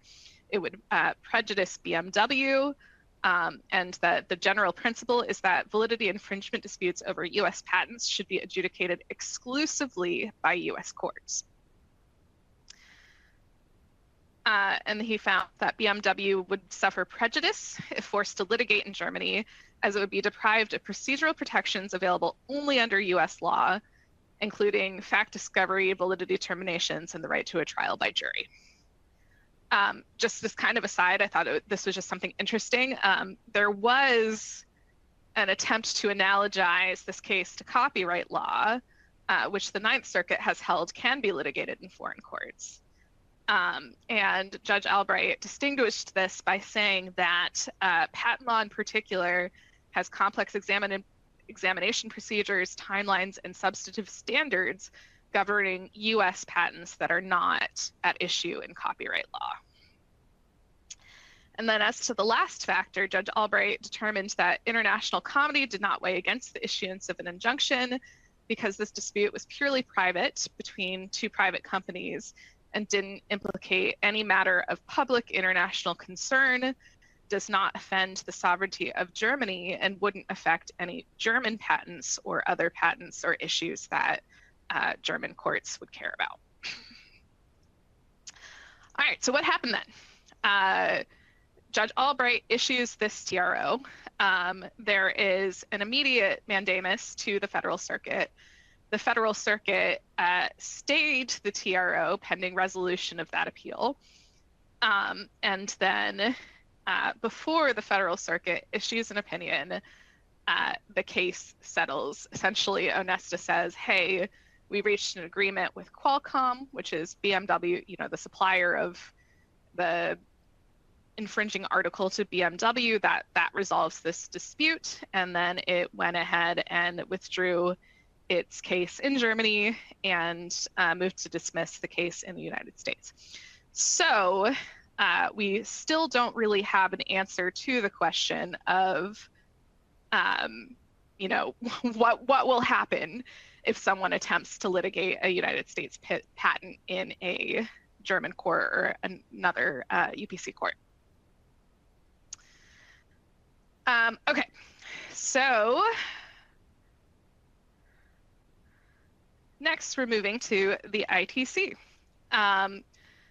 So the ITC, as Karen pointed out, is also a pretty attractive venue option even within the United States, because there is, injunctive relief in the sense that the whole point of the ITC proceeding is that you can prevent imports to the United States of a product that is subject to an unlawful trade act, which includes patent infringement, which means you can, stop all imports, which is, essentially a form of an injunctive relief. And traditionally, this has been limited by a couple of things. One is that, again, it's really only stopping imports. So if you're talking about like domestic acts of production or other forms of infringement that are not imports, that they are not really addressed by the ITC. The other thing is that there are a couple requirements for having the ability to get that form of relief at the ITC. And so in order to demonstrate that an unlawful trade act has occurred in violation of Section 337, which is the statute that permits these actions to happen, the complainant must show that, the defendant is importing articles that infringe a United States patent, and further show that there is an industry in the United States that relates to those articles. This is called the domestic industry requirement, and it consists of two prongs, the economic prong and the technical prong. The economic prong requires that there be an industry in the United States relating to the patent. And the technical prong requires that the industry relate to articles protected by the patent. And so before recently, in the last couple of years, this sort of domestic industry requirement really hampered or prevented a lot of foreign litigants or NPEs from having access to the ITC, because the idea is that you need to have an industry in the United States that's being harmed or threatened by this trade. And it was difficult for NPEs to prove or show that they had a domestic industry that would implicate this statute. Well, over the last couple of years, that has really, really changed. And there are 3 recent cases that have kind of made this possible. The first is Apple Inc. versus the ITC. That actually just came out last week. But that one was a big shift in law that said that the economic prong of the domestic industry requirement can be met even when the investments that you're talking about are for aspects of production other than the patent practicing article. So for example, if you are investing in R&D in a different product that is not the patent practicing article, you can use that as evidence of the domestic industry requirement, so long as you have evidence or can argue that those investments led to the development of significant features of the patent practicing devices. So if you have someone who says, okay, yes, we invested in a lot of R&D and research related to creating this particular product, and it was our insights and technical understanding from creating that product that led to the patent practicing product, that could be sufficient to satisfy the domestic industry requirement. The next one is Wuhan HealthGen Biotechnology Corp versus ITC. This case held that the economic prong can be met even where the investments are pretty small. Like, if you're talking about, in the $1,000 as opposed to like what you normally see, which is we invested millions in this. And that this really, opened the door to smaller corporations or really anybody who can show that they've invested any amount of money. And then the last one is Lashify Inc. versus the ITC. The economic prong can be met through investments in things that are unrelated to the actual creation or manufacturing of the product. Things like sales, marketing, warehousing, quality control, all of these things that are very tangential to the development of the patented article itself, but are related to other aspects of its life cycle. And this was, again, a big shift in the understanding of the types of things that this requirement covered. And we've already seen it, but we also expect even more for these relaxed requirements to send more patent cases to the ITC, especially for smaller companies and for MPEs. We had another question that asked about 1782 actions to get U.S. discovery in support of ex-U.S. litigation. And yeah, that actually goes to the ease of being able to litigate something like a U.S. patent in a German court. So essentially, a 1782 request is it's a statute that allows parties or interested persons in foreign or international proceedings to petition a U.S. federal district court to obtain testimony, documents, or other evidence from individuals or entities residing in the U.S., right? So, for example, if, BMW had a U.S. affiliate and the other side wanted to try to get documents from them to prove U.S. infringement, they could use Section 1782 to do that. That being said, you have to convince a court to follow that proceeding. And I imagine that if there was ever a 1782 proceeding that was started in this context, the patent defendant would probably make a very strong argument the way that BMW did, which is this is improper. There should be no case in Germany on a U.S. patent anyway, and we're going to move for a TRO, and we're going to try to block this action. And again, how that eventually plays out has yet to be determined. All right, so the last thing that, again, one of the reasons that we think we're going to see an increase in litigation for patent owners and even, NPEs is the diminished availability of proceedings in the PTO to challenge the validity of the patents. And I'm actually not going to talk about this much because we have a whole presentation on this with people who are going to get into the details of that a lot more, but it's just something else to add to the picture of what's going to happen with litigation and where in the next few years. All right, so these are the key takeaways. So there is a potential for expanded litigation across multiple forums. It doesn't have to be just one forum. You can decide to bring litigation in several different places, try to hedge your bets and play different strategies in each one. There are expanded opportunities to address infringement internationally. Again, we may be living in a world where we don't live with the idea that you only address U.S. patent infringement in U.S. courts. Any sort of strategic planning that either a patent owner or a patent defendant should take into account is the availability of cross-border enforcement.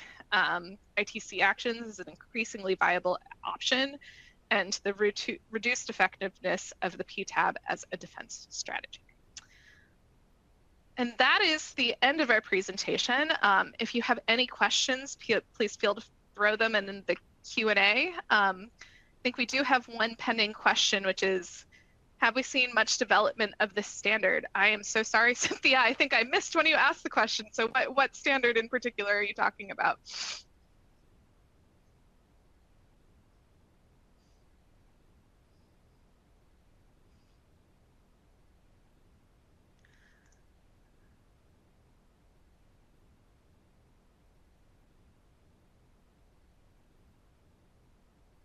We could even do a follow-up after.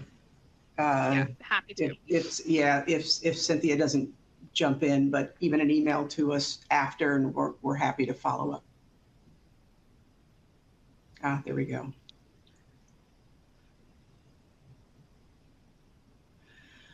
So Cynthia responded, the proportioner standard in Germany regarding injunctions, right, where it looked to that 2004 EU standard. And I guess the question or the answer, Cynthia, for now, I think is we don't know, right? There have been, a limited number of cases that have come all the way through the point of injunction to where a court is weighing these factors. And it has certainly been clearly stated as a consideration. But I at least have not seen a case where a UPC court has denied an injunction precisely because of that standard. So it's a good question and a fair consideration, and I think it remains to be seen. Courts are certainly saying it's a consideration. Whether it actually stops injunctions, we'll see. I also got a side question, which is, can a U.S. court force anything happening in Germany? Essentially, is the gist of the question. So that's a really interesting question. So what the order was an order for Onesta, a U.S. company, to withdraw its litigation in the German courts, right? And so what the court's power is, they could say, we have power over you, we have jurisdiction over you. If you don't do this thing that we're telling you to do, we can hold you in contempt of court. We can, issue those sorts of penalties, right? Now, obviously, a U.S. court can't force the court in Germany to do anything, but they certainly can at least order a company that is within their jurisdiction to perform a particular action. And there was a question for a long time about whether Onesto was going to comply with that action or what they were going to do about it. That ultimately became moot because they withdrew it anyway on the basis of settlement.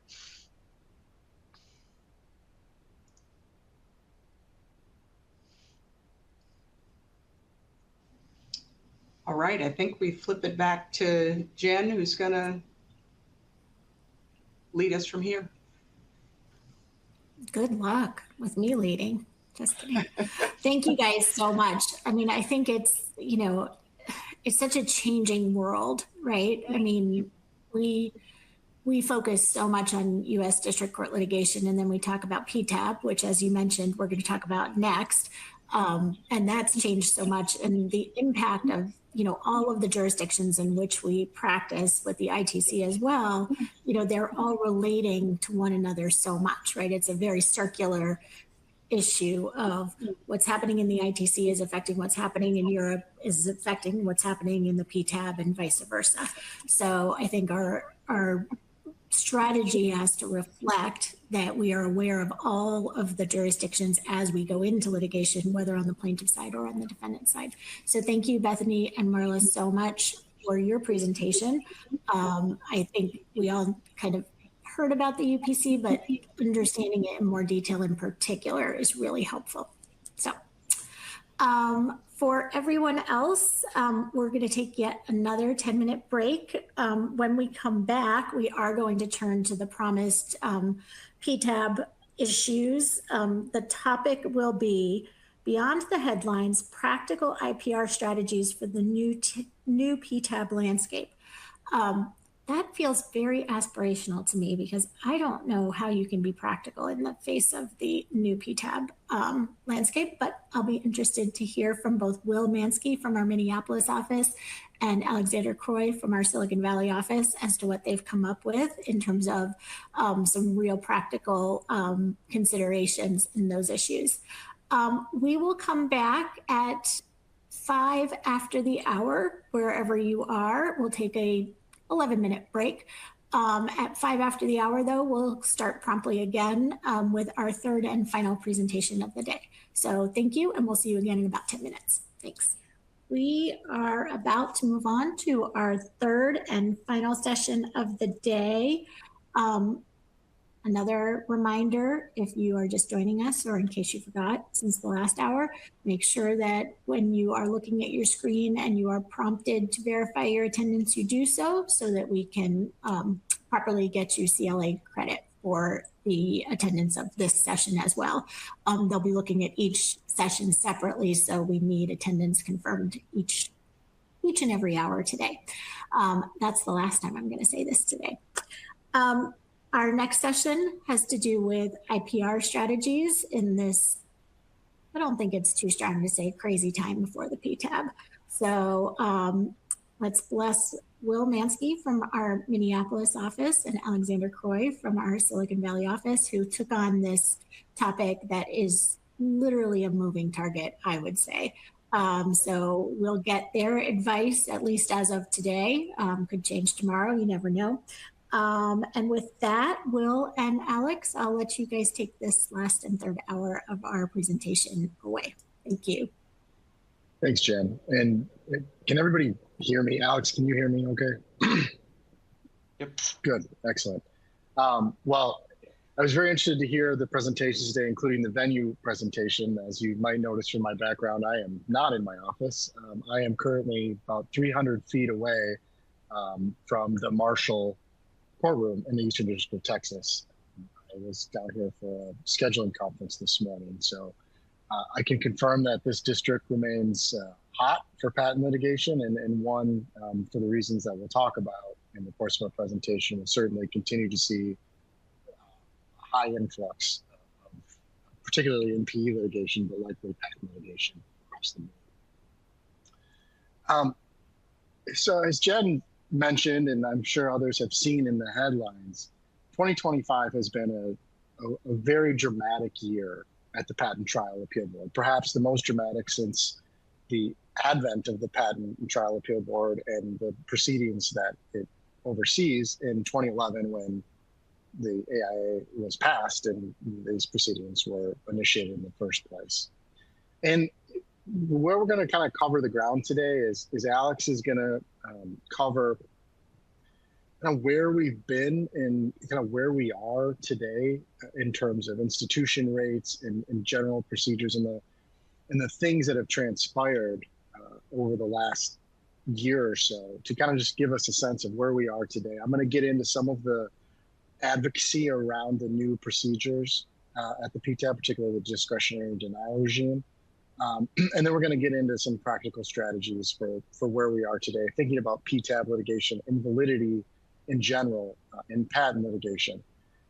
It is a moving target. In fact, Director Squires was on the Hill yesterday testifying before Congress, and there was a lot there. As we'll cover later on, there was, as recently as last week, another memo that was issued by the PTAB identifying another discretionary denial factor. I'll talk about that. But before turning it over to Alex, what I want to do is just kind of level set about a very, very high level what we're seeing as a high level policy goal, and maybe the energy behind the change that we're seeing at the PTAB is really coming at an administration level. So I put up a quote here from now Director John Squires from May 2025 when he was testifying before Congress during his confirmation hearings. And the 68% number that he's referring to was the then institution rate of IPRs. So it was an avowed goal of this leadership group, Director Squires, now Assistant Director, but previously then Acting Director Cook Stewart, to really drive institution rates down. And the reason for that, and what you will see in a lot of the policy coverage, is a view that we wanted to get back to a world in which there was some predictability, or patents are, to use Director Squires' other testimony, born strong. There's lots of debate to be had about the policy justifications and the rapidity of the change. But I do think it's important to start with this idea that the current leadership in the PTO is very serious about really changing practice at the PTAB. And so you're going to see the manifestation in that in the institution rates and the procedures that Alex is going to present to you now. So Alex, I'll turn it over to you to walk through some of that. Great. Can you hear me? I can. Okay, great. Right, so I'm Alex Croyce. I think I'm the only non-partner so far today. I'm a mid-level associate out of the Silicon Valley office, and I was with the old Printer Boyd Seraphine crew and joined Thompson Hine 2.5 months ago. So to begin with, we're going to look at the landscape of IPRs before all the changes, and we're going to be looking at some numbers and doing some mild mathematics, which is, after all, why we all became attorneys.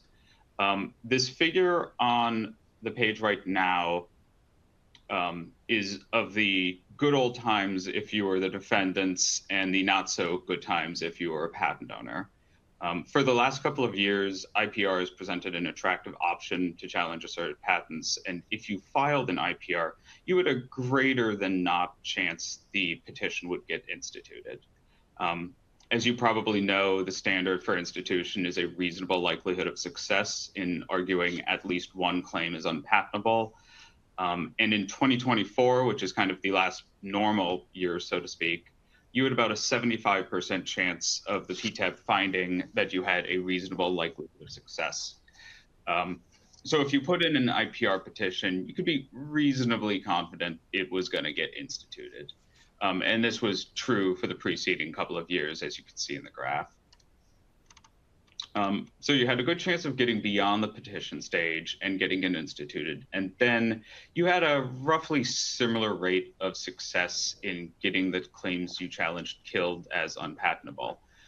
In this figure, the uppermost line is the statistics on the PTAB finding all the challenged claims patentable. And as you can see, it varied between 60, 70% from 2020 through 2024. The bottom two lines are for when the PTAB either held that all the unchallenged claims were patentable or held that there was a mix of patentable and unpatentable claims. So taken together in 2024, you had about a 85% chance of getting at least some claims canceled if you had your IPR instituted. And then taking that number with the statistics on the institution rates from the last slide, which as a reminder was about 70 to 75%. Doing some math, that means in 2024, you had a little over a 60% chance of succeeding to some degree if you had filed an IPR petition. Having said that, you didn't always have a 100% chance of having your petition resolved on the merits. While everyone is talking about discretionary denials now, it's important to remember that these are not a new thing in the past year. Discretionary denials are found in the language of the IPR statute. And Section 314A uses permissive language that says the director may not authorize an IPR institution unless there isn't a reasonable likelihood of success. That's framed in the negative and a bit of a grammatical nightmare, but rephrasing it, it's basically saying that if there is a reasonable likelihood of success, then the director may institute the IPR. It does not say has to institute. So looking at the statistics, which is what this graph shows, in this figure, the top yellow is for IPRs that were not instituted for procedural reasons, including discretionary denials, and the lighter shade of blue is for not instituted because of the merits, which is what we traditionally thought of as a petition getting denied. And the darker shade of blue is for those not instituted. And for all the years shown, the majority and frequently the vast majority of those petitions that were not instituted were done so after analyzing the merits. And in determining whether a petition should be killed using the director's discretion, the leading case on this has been Apple v. FinTIV, which is a 2020 order that was designated precedential the same year. The 2020 order from the PTAB, I should say.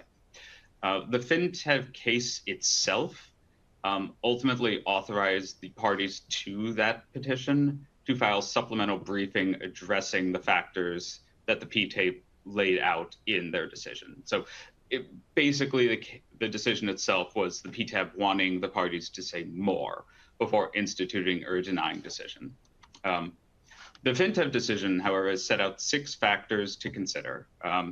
These are listed here, but include whether the district court granted or will grant a stay, the proximity of the district court's trial date to the PTAB's own deadlines, the degree of investment in the district court litigation, the overlap of issues with other proceedings, and whether the petitioner and district court defendant are the same, and then a nebulous other circumstances that included the merits. Most of these address the status of parallel litigation, namely district court litigation, but this could include parallel ITC proceedings. Those are basically the first 5 factors, but FinTIV has that ambiguous 6 for other circumstances, which included the strength of the merits. Put another way, how strong was the argument that the challenge patent should be canceled?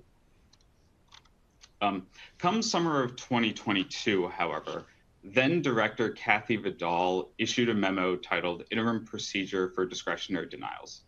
And this memo basically took the 6th FinTAB factor, which was the other considerations one, and ran with it. First, however, the memo detailed what is called a sotera stipulation, which is a stipulation to not pursue any ground in the district court that the petitioner raised or reasonably could have raised before the PTAB. And you may notice that this is basically the same exact language that the IPR estoppel provision says. Doing such a sotera stipulation would largely save the petition from discretionary denials. Furthermore, and perhaps most importantly, the memo stated that the 6th FinTAB factor could be dispositive by itself, so long as the petition presents a compelling meritorious challenge. So if your petition made a very strong unpatentability argument, you wouldn't really have to worry about discretionary denials very much. And lastly, the memo also said that the FinTAB factors no longer applied to parallel ITC proceedings. And at the end of the day, this memo is basically the reason why few of us have thought about discretionary denials for the past few years. For a time, they just kind of faded away to the bottom. So the good times were nice for defendants while they lasted, but 2025 saw some significant changes with the new administration and under the then acting Director Coke Stewart and later Director Squires. In early 2025, then acting Director Squires rescinded Kathy Vidal's memo, which had largely itself neutered discretionary denials. Shortly after that rescission, acting Director Stewart put out a memo titled Interim Processes for PTAB Workload Management.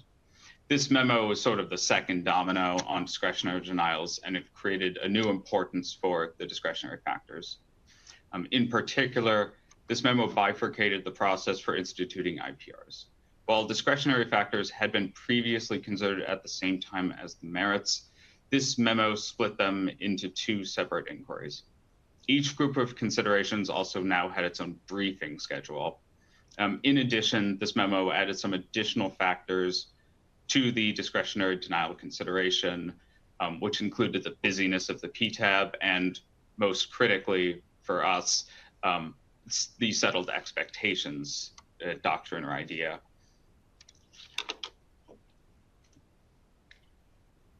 So following all of this, acting Director Stewart was replaced with the confirmed Director Squires, and he wasted no time in leaving his mark on the PTO and the PTAB. And in October 2025, he issued a memo titled Director Institution of AIA Trial Proceedings.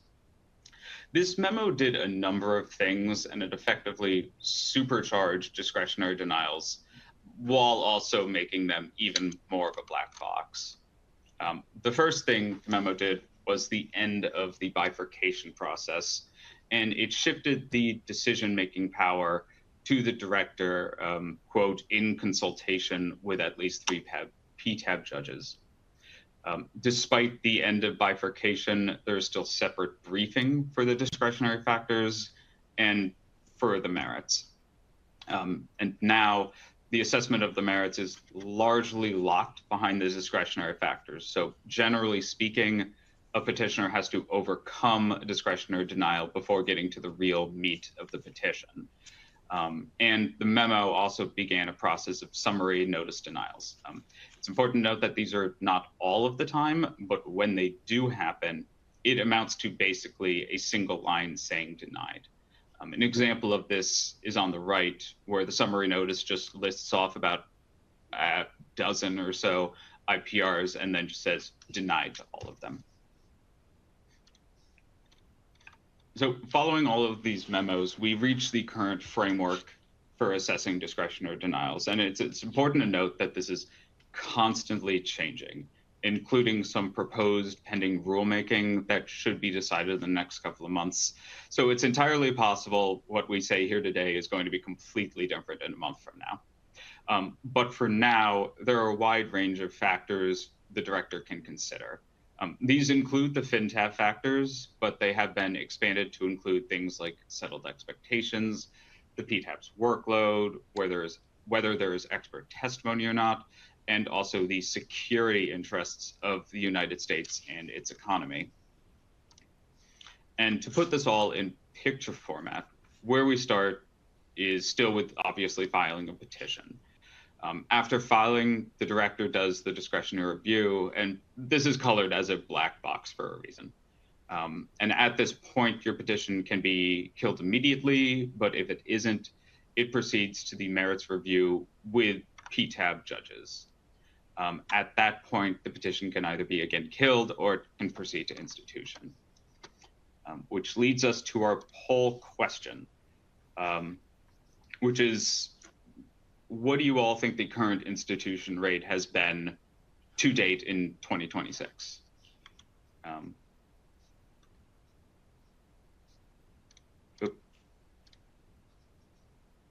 There we go. Okay, so just give that a minute And to. it's perhaps self-explanatory, but these are all percentages. Oh, yeah. Thank you, Will.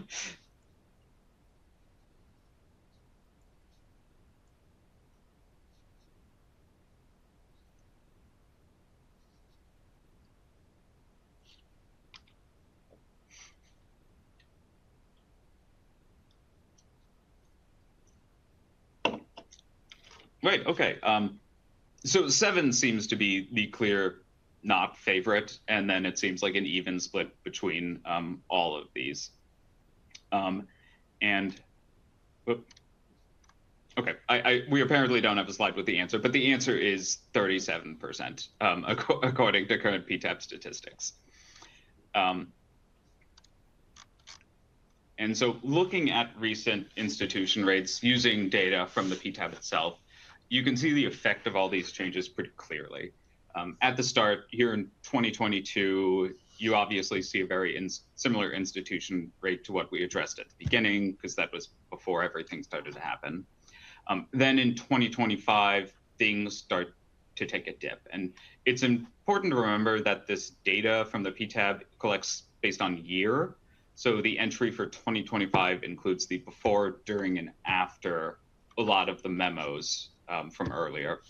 But even then, 2025 was an exact 50-50 split. The data from this year to date, or at least through the end of February, shows the real effect, and we've now dropped to that 37% institution rate. So basically, we halved our institution rate from about 2/3 to about 1/3. Looking more closely at the reasons for these denials, you see the power discretionary denials are starting to have. On the left is a figure I pilfered from an article from JD Supra, and it tracks the first half of 2025, which included before, during, and after most of the relevant memos. In that, you can see that at the start, discretionary denials were almost a non-starter. Then it shifted to being the predominant reason for not instituting reviews. And on the right, you'll see statistics from the PTAB for the past couple of months. From October through this last February, as you can see, discretionary denials. As you can see, at the discretionary denial phase, the director is throwing out about 2/3 of the petitions.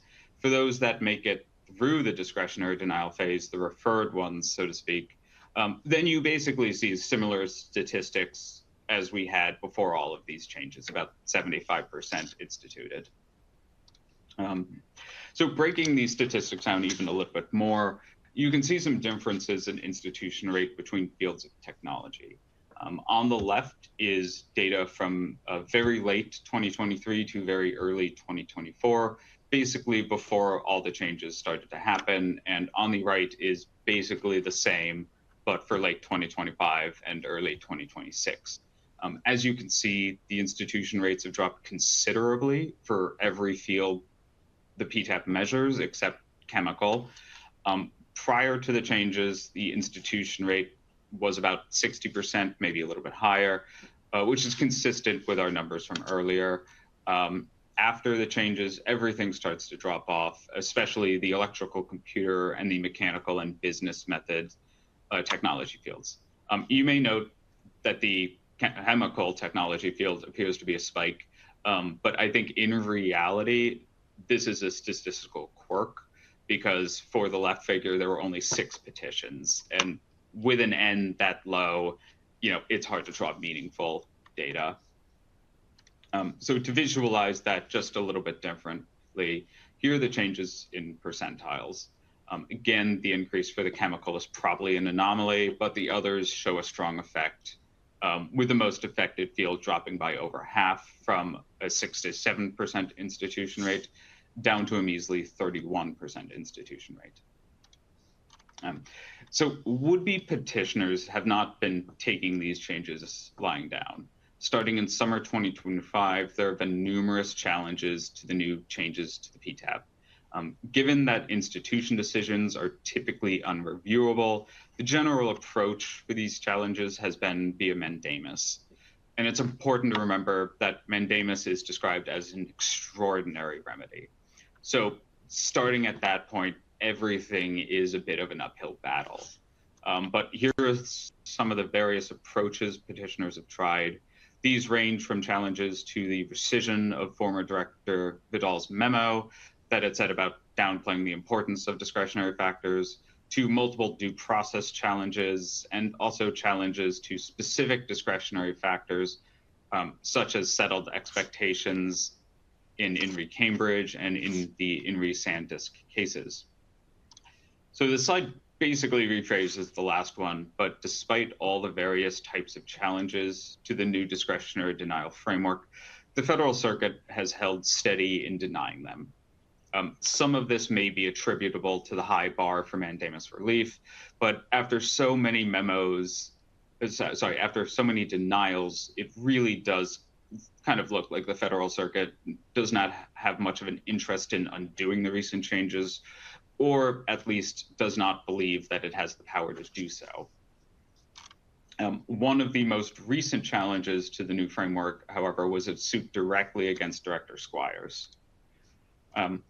This suit against Director Squires was brought under the APA, the Administrative Procedure Act. Apple and a couple of other technology companies brought this suit, which at heart asserted that Director Squires should have proceeded under a traditional APA notice and comment rulemaking process. In particular, by issuing the recent memos and instructions, Apple and the others argued that Director Squires was acting arbitrarily and capriciously as used in the context of the APA. The Federal Circuit rejected this argument, however, and functionally said that the director's selected framework for instituting or not instituting IPRs is statutorily insulated from judicial review. The Federal Circuit recognized that Congress provided no legal right to have institution of an IPR, meaning that the director can basically approach it however he wants in choosing how to institute them. And ultimately, I think this entire evolution is summed up quite well in the title of this article from Patent Leo, When the Director Can Do Anything. So far, it does appear that that is holding true, and Director Squires does seem to have wide-ranging authorities in how he wants to run IPRs, and has so far had no real check on his authority. And with that, I will turn it over to Will for the rest. Thanks, Alex. That was a lot to recap, and that was very well done, covering a lot of ground. Certainly going back to some important things that even predate the recent changes in 2025. So, where are we today? As Alex identified, to date, all substantive challenges to the new regime have failed.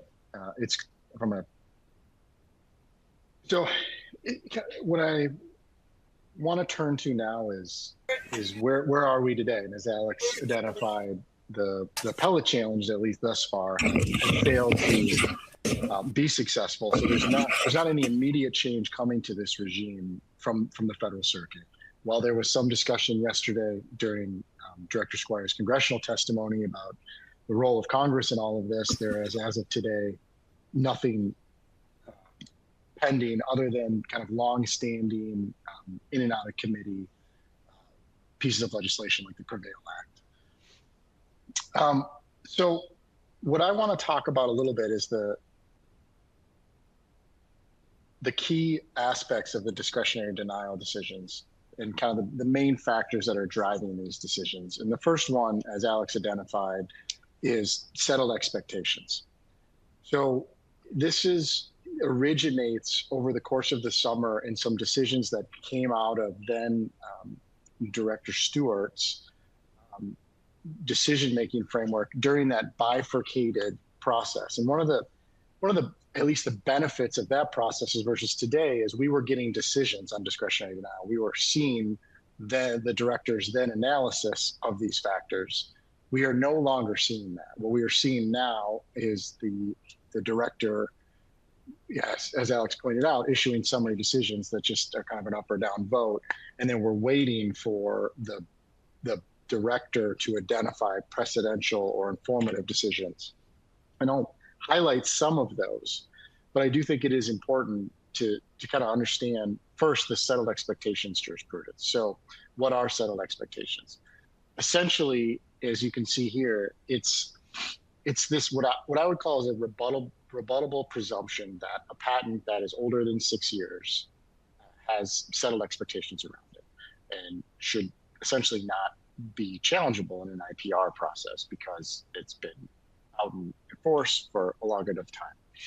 And I say rebuttable presumption because it's not necessarily a firm line, and the director's decisions have taken pains to say that it's a factor and not the factor, and certainly not an absolute line.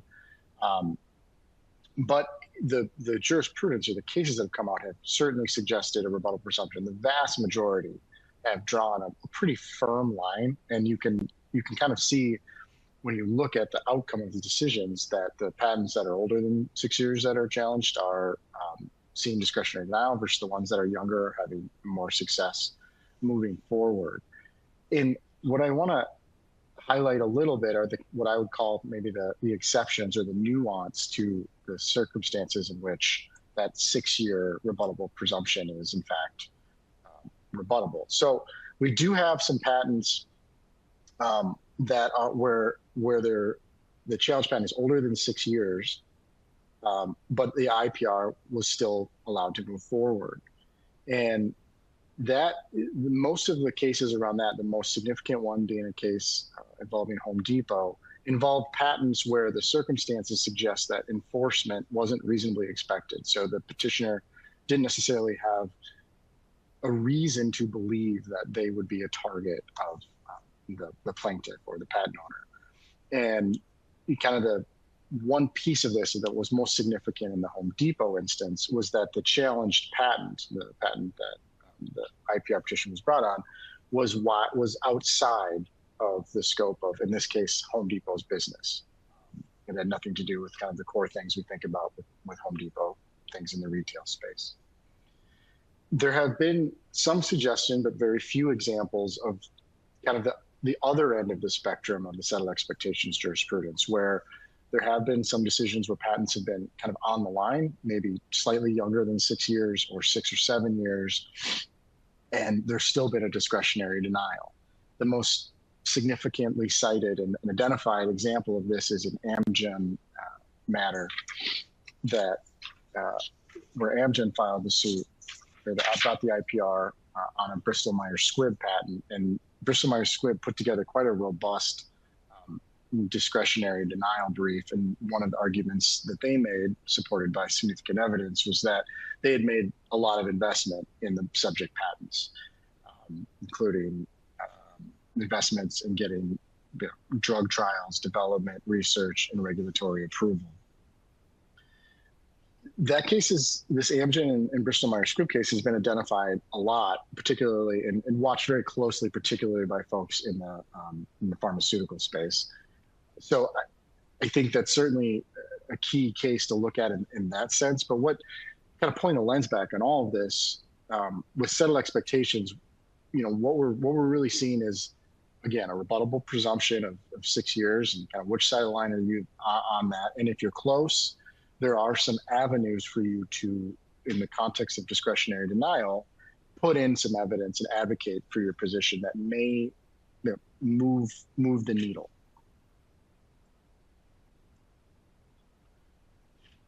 Another significant factor in the discretionary denial analysis has been parallel proceedings, or kind of bringing in the fintive analysis that looked at in a parallel proceeding involving the challenged patents. What is the status of that parallel proceeding? How far along are the parties? What sort of investments have been made? Fintive is back.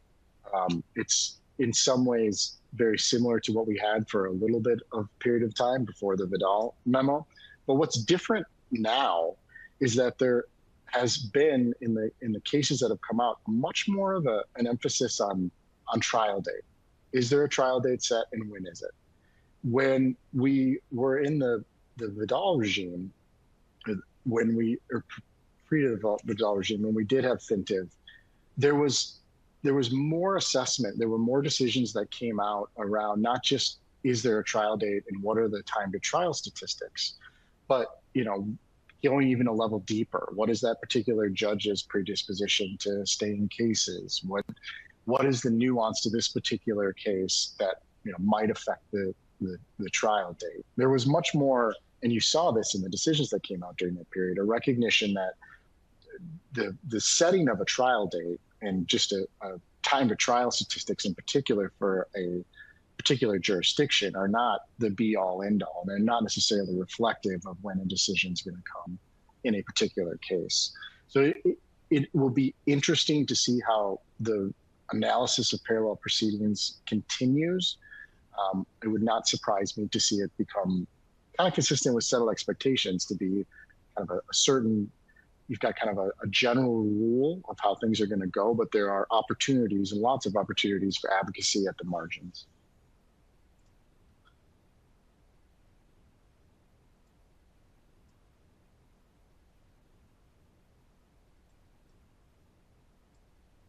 So I want to move on now to talk about some new factors that, in the case of domestic industry analysis, have entered into the discretionary denial analysis in a very recent period of time. In fact, this domestic industry analysis as a discretionary denial factor is about 10 days old, if even that. And so what we got from the director is kind of a similar flavor of things that we've been getting since the big changes in the middle of last year to move back to a discretionary denial regime. We've been getting trickles of new factors or identification of informative or precedential decisions that tweak in some ways or create other aspects of this discretionary denial framework. Again, the one here, domestic industry analysis, is brand new.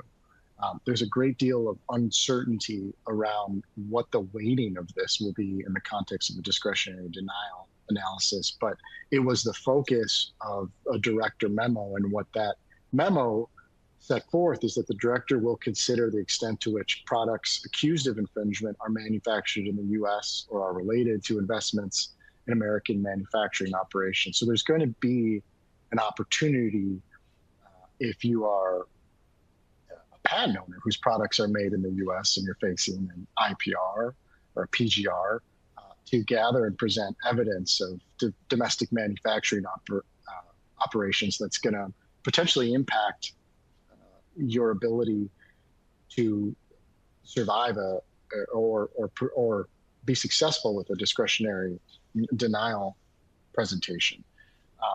With petitioners too, this is going to become relevant. It's going to be important to think about whether the accused products are manufactured in the U.S. or tied in some way to domestic manufacturing investment.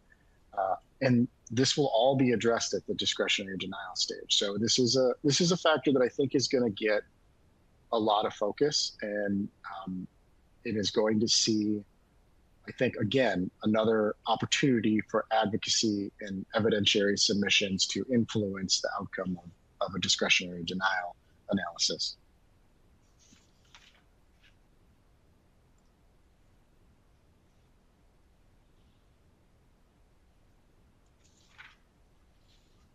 Another factor that the director has introduced to this discretionary denial framework is search disclosure declarations. This, not in November 2005, but November 2025. So at the end of last year, we got another director, a memo, an indication of here's another thing that could have an impact on discretionary denial.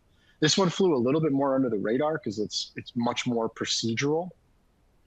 But in the context of a broader policy goal of wanting to modernize and improve PTO processes, the director indicated that they will consider search disclosure declarations, and they could have a non-exclusive, non-dispositive, favorable influence on discretionary denial. It's unclear the extent to which these will be used or will actually have a significant impact.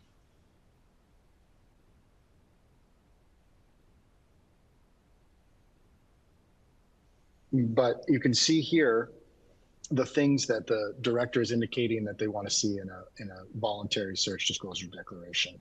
What it is essentially is a disclosure of the effort that was undertaken and how that was undertaken to identify prior art that is subject to a petition.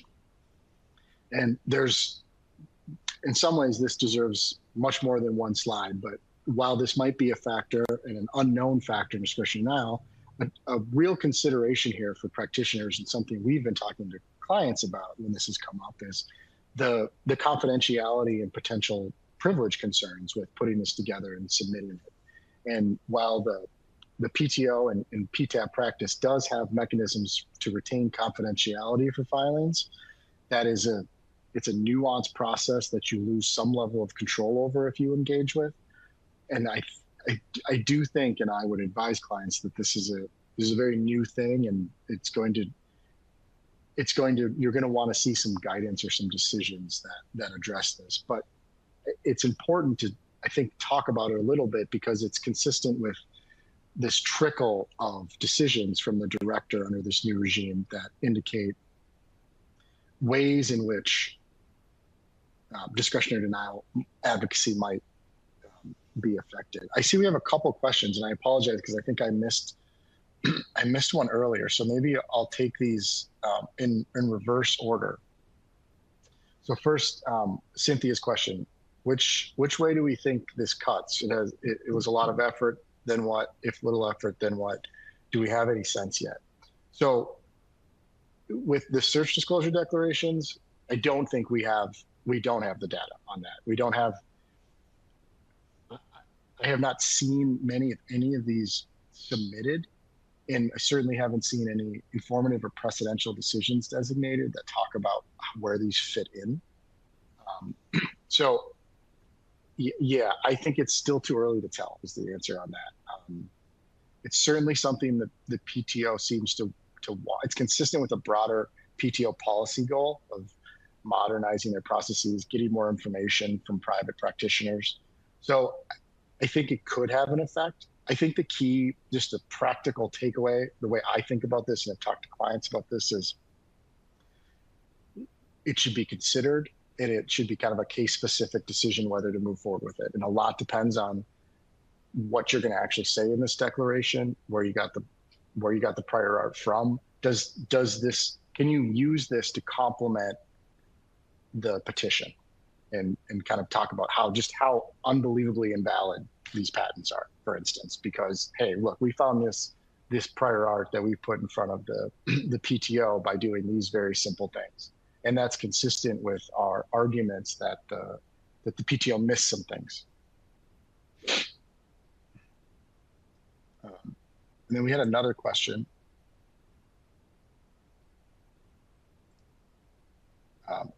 I think from Michael, are IPRs faster than UPC litigation? Any examples of the date of IPRs with co-pending UPC matters? I think it's going to be close. Is the answer? IPRs have a statutory amount of time that they have to be completed within. The general time from filing to a final written decision has pretty consistently been 18 months.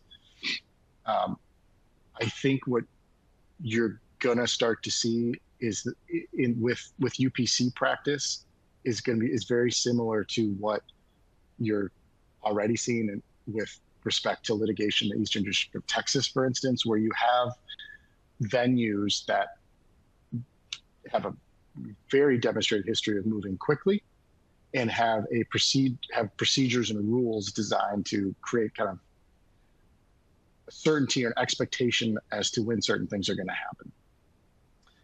And so what that's going to do, I think, is continue to give the director and the director in particular, I guess, ammunition or the ability when cases are in those venues to say, all right, well, validity is going to be taken care of in those. So I think it kind of remains to be seen, particularly with the UPC, but my expectation is it will be very similar to how the director has looked at cases and parallel proceedings in past districts.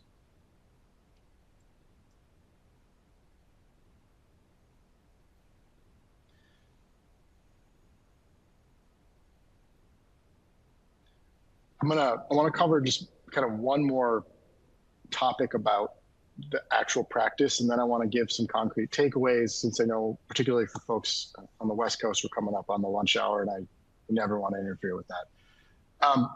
There have been a number of decisions that have come out over the last year, particularly last year, that have tweaked and refined the way in which the director, and even to the extent the PTAB in the merits analysis, is going to look at it and analyze a petition. The one that I think the two that I want to really point out, because they're important, have had significant impacts on petitions, are the way priorities to be presented and claim construction. So one of the things that's happened for prior art presentation is you can't use general knowledge anymore to fill missing limitations. And that's had a pretty profound impact, because what it's required petitioners to do is find art, but also map art in a way that every single limitation is covered with either some express disclosure or some teaching in the art that is supported typically by expert testimony. That's a little bit of a departure by how some petitioners had put together IPR petitions in the past, particularly in fields that are really crowded and well developed. A lot of times in the software field, there was an ability, particularly if it's expressed in the challenge patent, to or the cited patents presented in the petition, to use the general knowledge or the teachings in the background, particularly admitted prior art. No more. So you got to have a really tight petition. Claim construction. There have been a number of decisions, particularly this year, that have taken a pretty hard line on this concept that you've got to be consistent with your claim construction positions in district court and in the PTAB. And that is irrespective of where that proceeding might be or what sort of alternative arguments a petitioner might be making in district court. It creates a really challenging setting. And the net takeaway with claim construction and for the prior art presentation, in a lot of the other things here, is that you really got to set your feet early on validity. And in the context of claim construction, as we all know, there's always a question, not just of validity, but what infringement? What positions do I need to take or defend against for purposes of infringement or non-infringement? And so that all of these challenges that we face as practitioners, the strategic considerations around claim construction positions, if you're going to think about PTAB practice and IPRs, it's pushing all of that to the forefront. So you really are going to have to, I've used the term, set your feet. You're really going to have to do all the work to make sure that you can set your feet, whether it's doing prior art searches early, third-party discover early. You really want to be thinking about the background information that you need to really make a call on what are your validity arguments going to be and where you're going to present them, and what sort of claim construction arguments do I need. So I'm going to cover just a couple takeaways. PTAB practice moving forward. For a long time, it was pretty known what a good IPR petition looked like and what you would do to put that together, and you had a relatively real sense that you'd be successful. And so that was a pretty significant part of the defendant's playbook in patent litigation. Put together your IPR, file your IPR, move for a stay. That is not the world we're living in anymore. One of the big things that's clear that's going to happen and has already started to happen is validity is going to return to district court. There's just going to be more adjudication of validity issues in the district court. And so that is a huge strategic consideration. And there's just some key things here I put on a slide is to remind people that just the differences and thinking about, again, putting together, setting your feet on validity, how that's going to be presented, the burdens you're going to face, who's going to be the decision makers looking at this, what validity presentation looks like for the PTAB versus a jury is very different.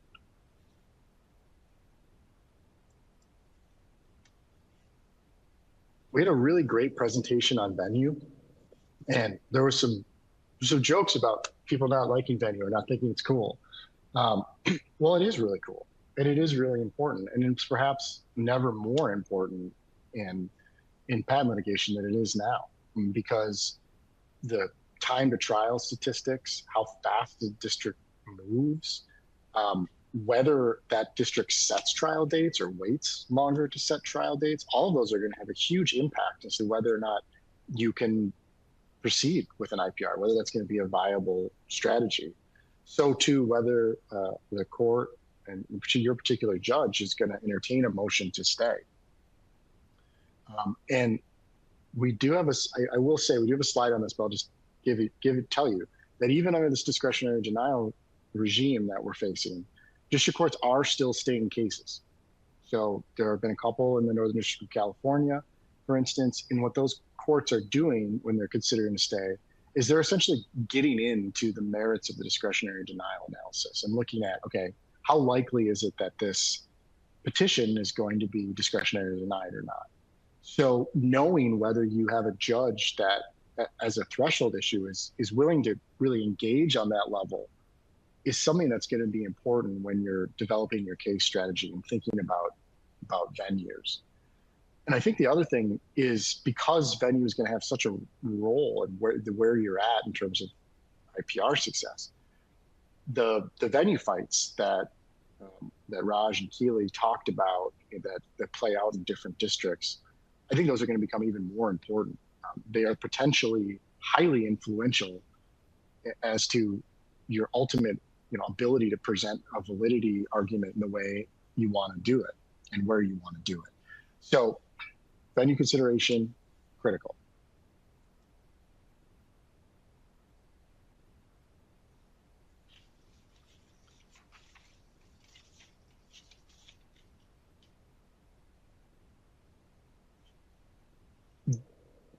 With the kind of new discretionary denial regime and the challenges to IPR petitions, it is going to be incumbent on folks litigating patent cases to be thinking about the other mechanisms to potentially, particularly in the context of defendants, to challenge patents.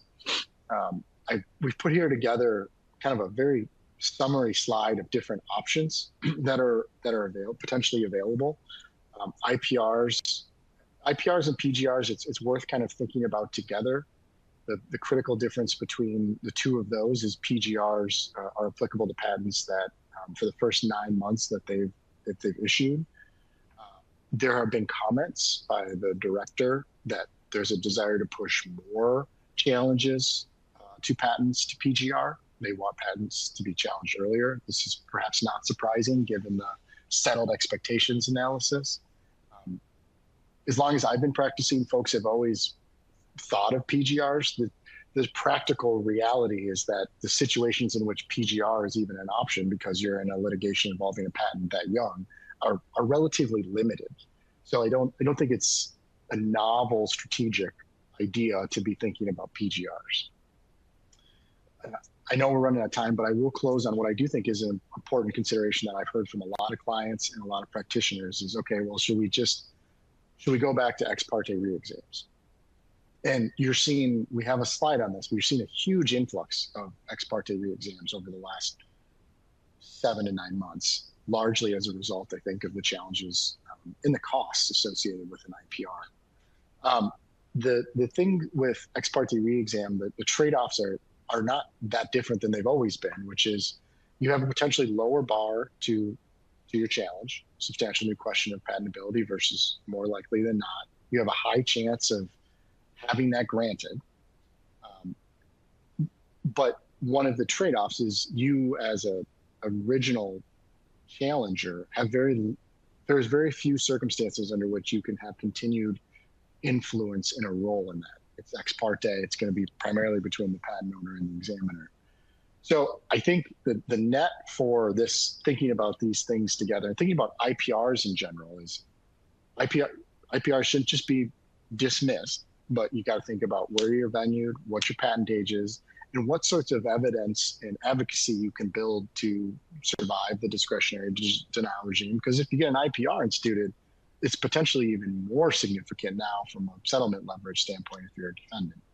PGRs should continue to be considered if they're available. I think you're going to have a much obviously higher success of avoiding any sort of discretionary denial concerns. And for the right circumstances, ex parte re-exam should certainly be a consideration to create some sort of leverage, to create some other different, potentially more expert lens challenge to patents.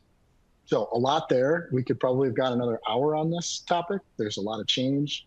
Stay tuned. And if folks want to talk offline about anything going at the PTAB or the intersection of PTAB practice and patent litigation more generally, it's a topic myself and any of my fellow presenters I know are very educated on and interested. Great. Thank you, Will and Alex. That was a lot to pack into an hour, and you did an amazing job, both of you. Lots of really good information. I think one of the comments was next level analysis, and I agree. I mean, this was really great. So thank you both so much. With that, we're going to wrap up our 3 hours of CLE today. I want to finish with housekeeping, like I started.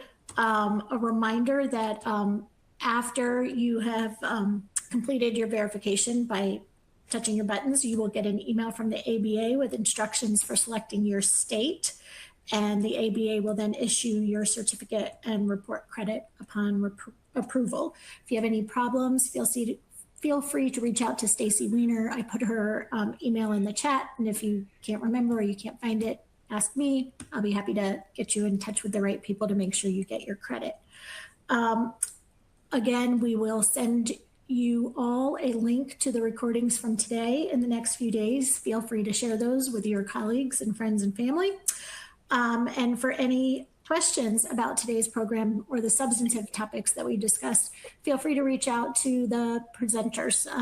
They spent a lot of time preparing, and they're very interested in their topics, and I'm sure they would be very, very happy to talk more about them with you offline. Again, I just want to say thank you on behalf of Thompson Hine's Intellectual Property and Technology Group to our speakers, Keeley Vega, Rajin Olson, Marla Butler, Bethany Bankford, Will Mansky, and Alex Croyce. We couldn't have done the program without you, obviously. And of course, thank you to all of our attendees, the attendees who have been attending this for years past. We're glad to see you again. I see a lot of your names on our list. And for new attendees who we haven't had an opportunity, necessarily all of us, to meet you before, thank you so much for joining us today. I hope you found it productive and educational, and reach out to us if you have any follow-up questions at all. Thanks so much.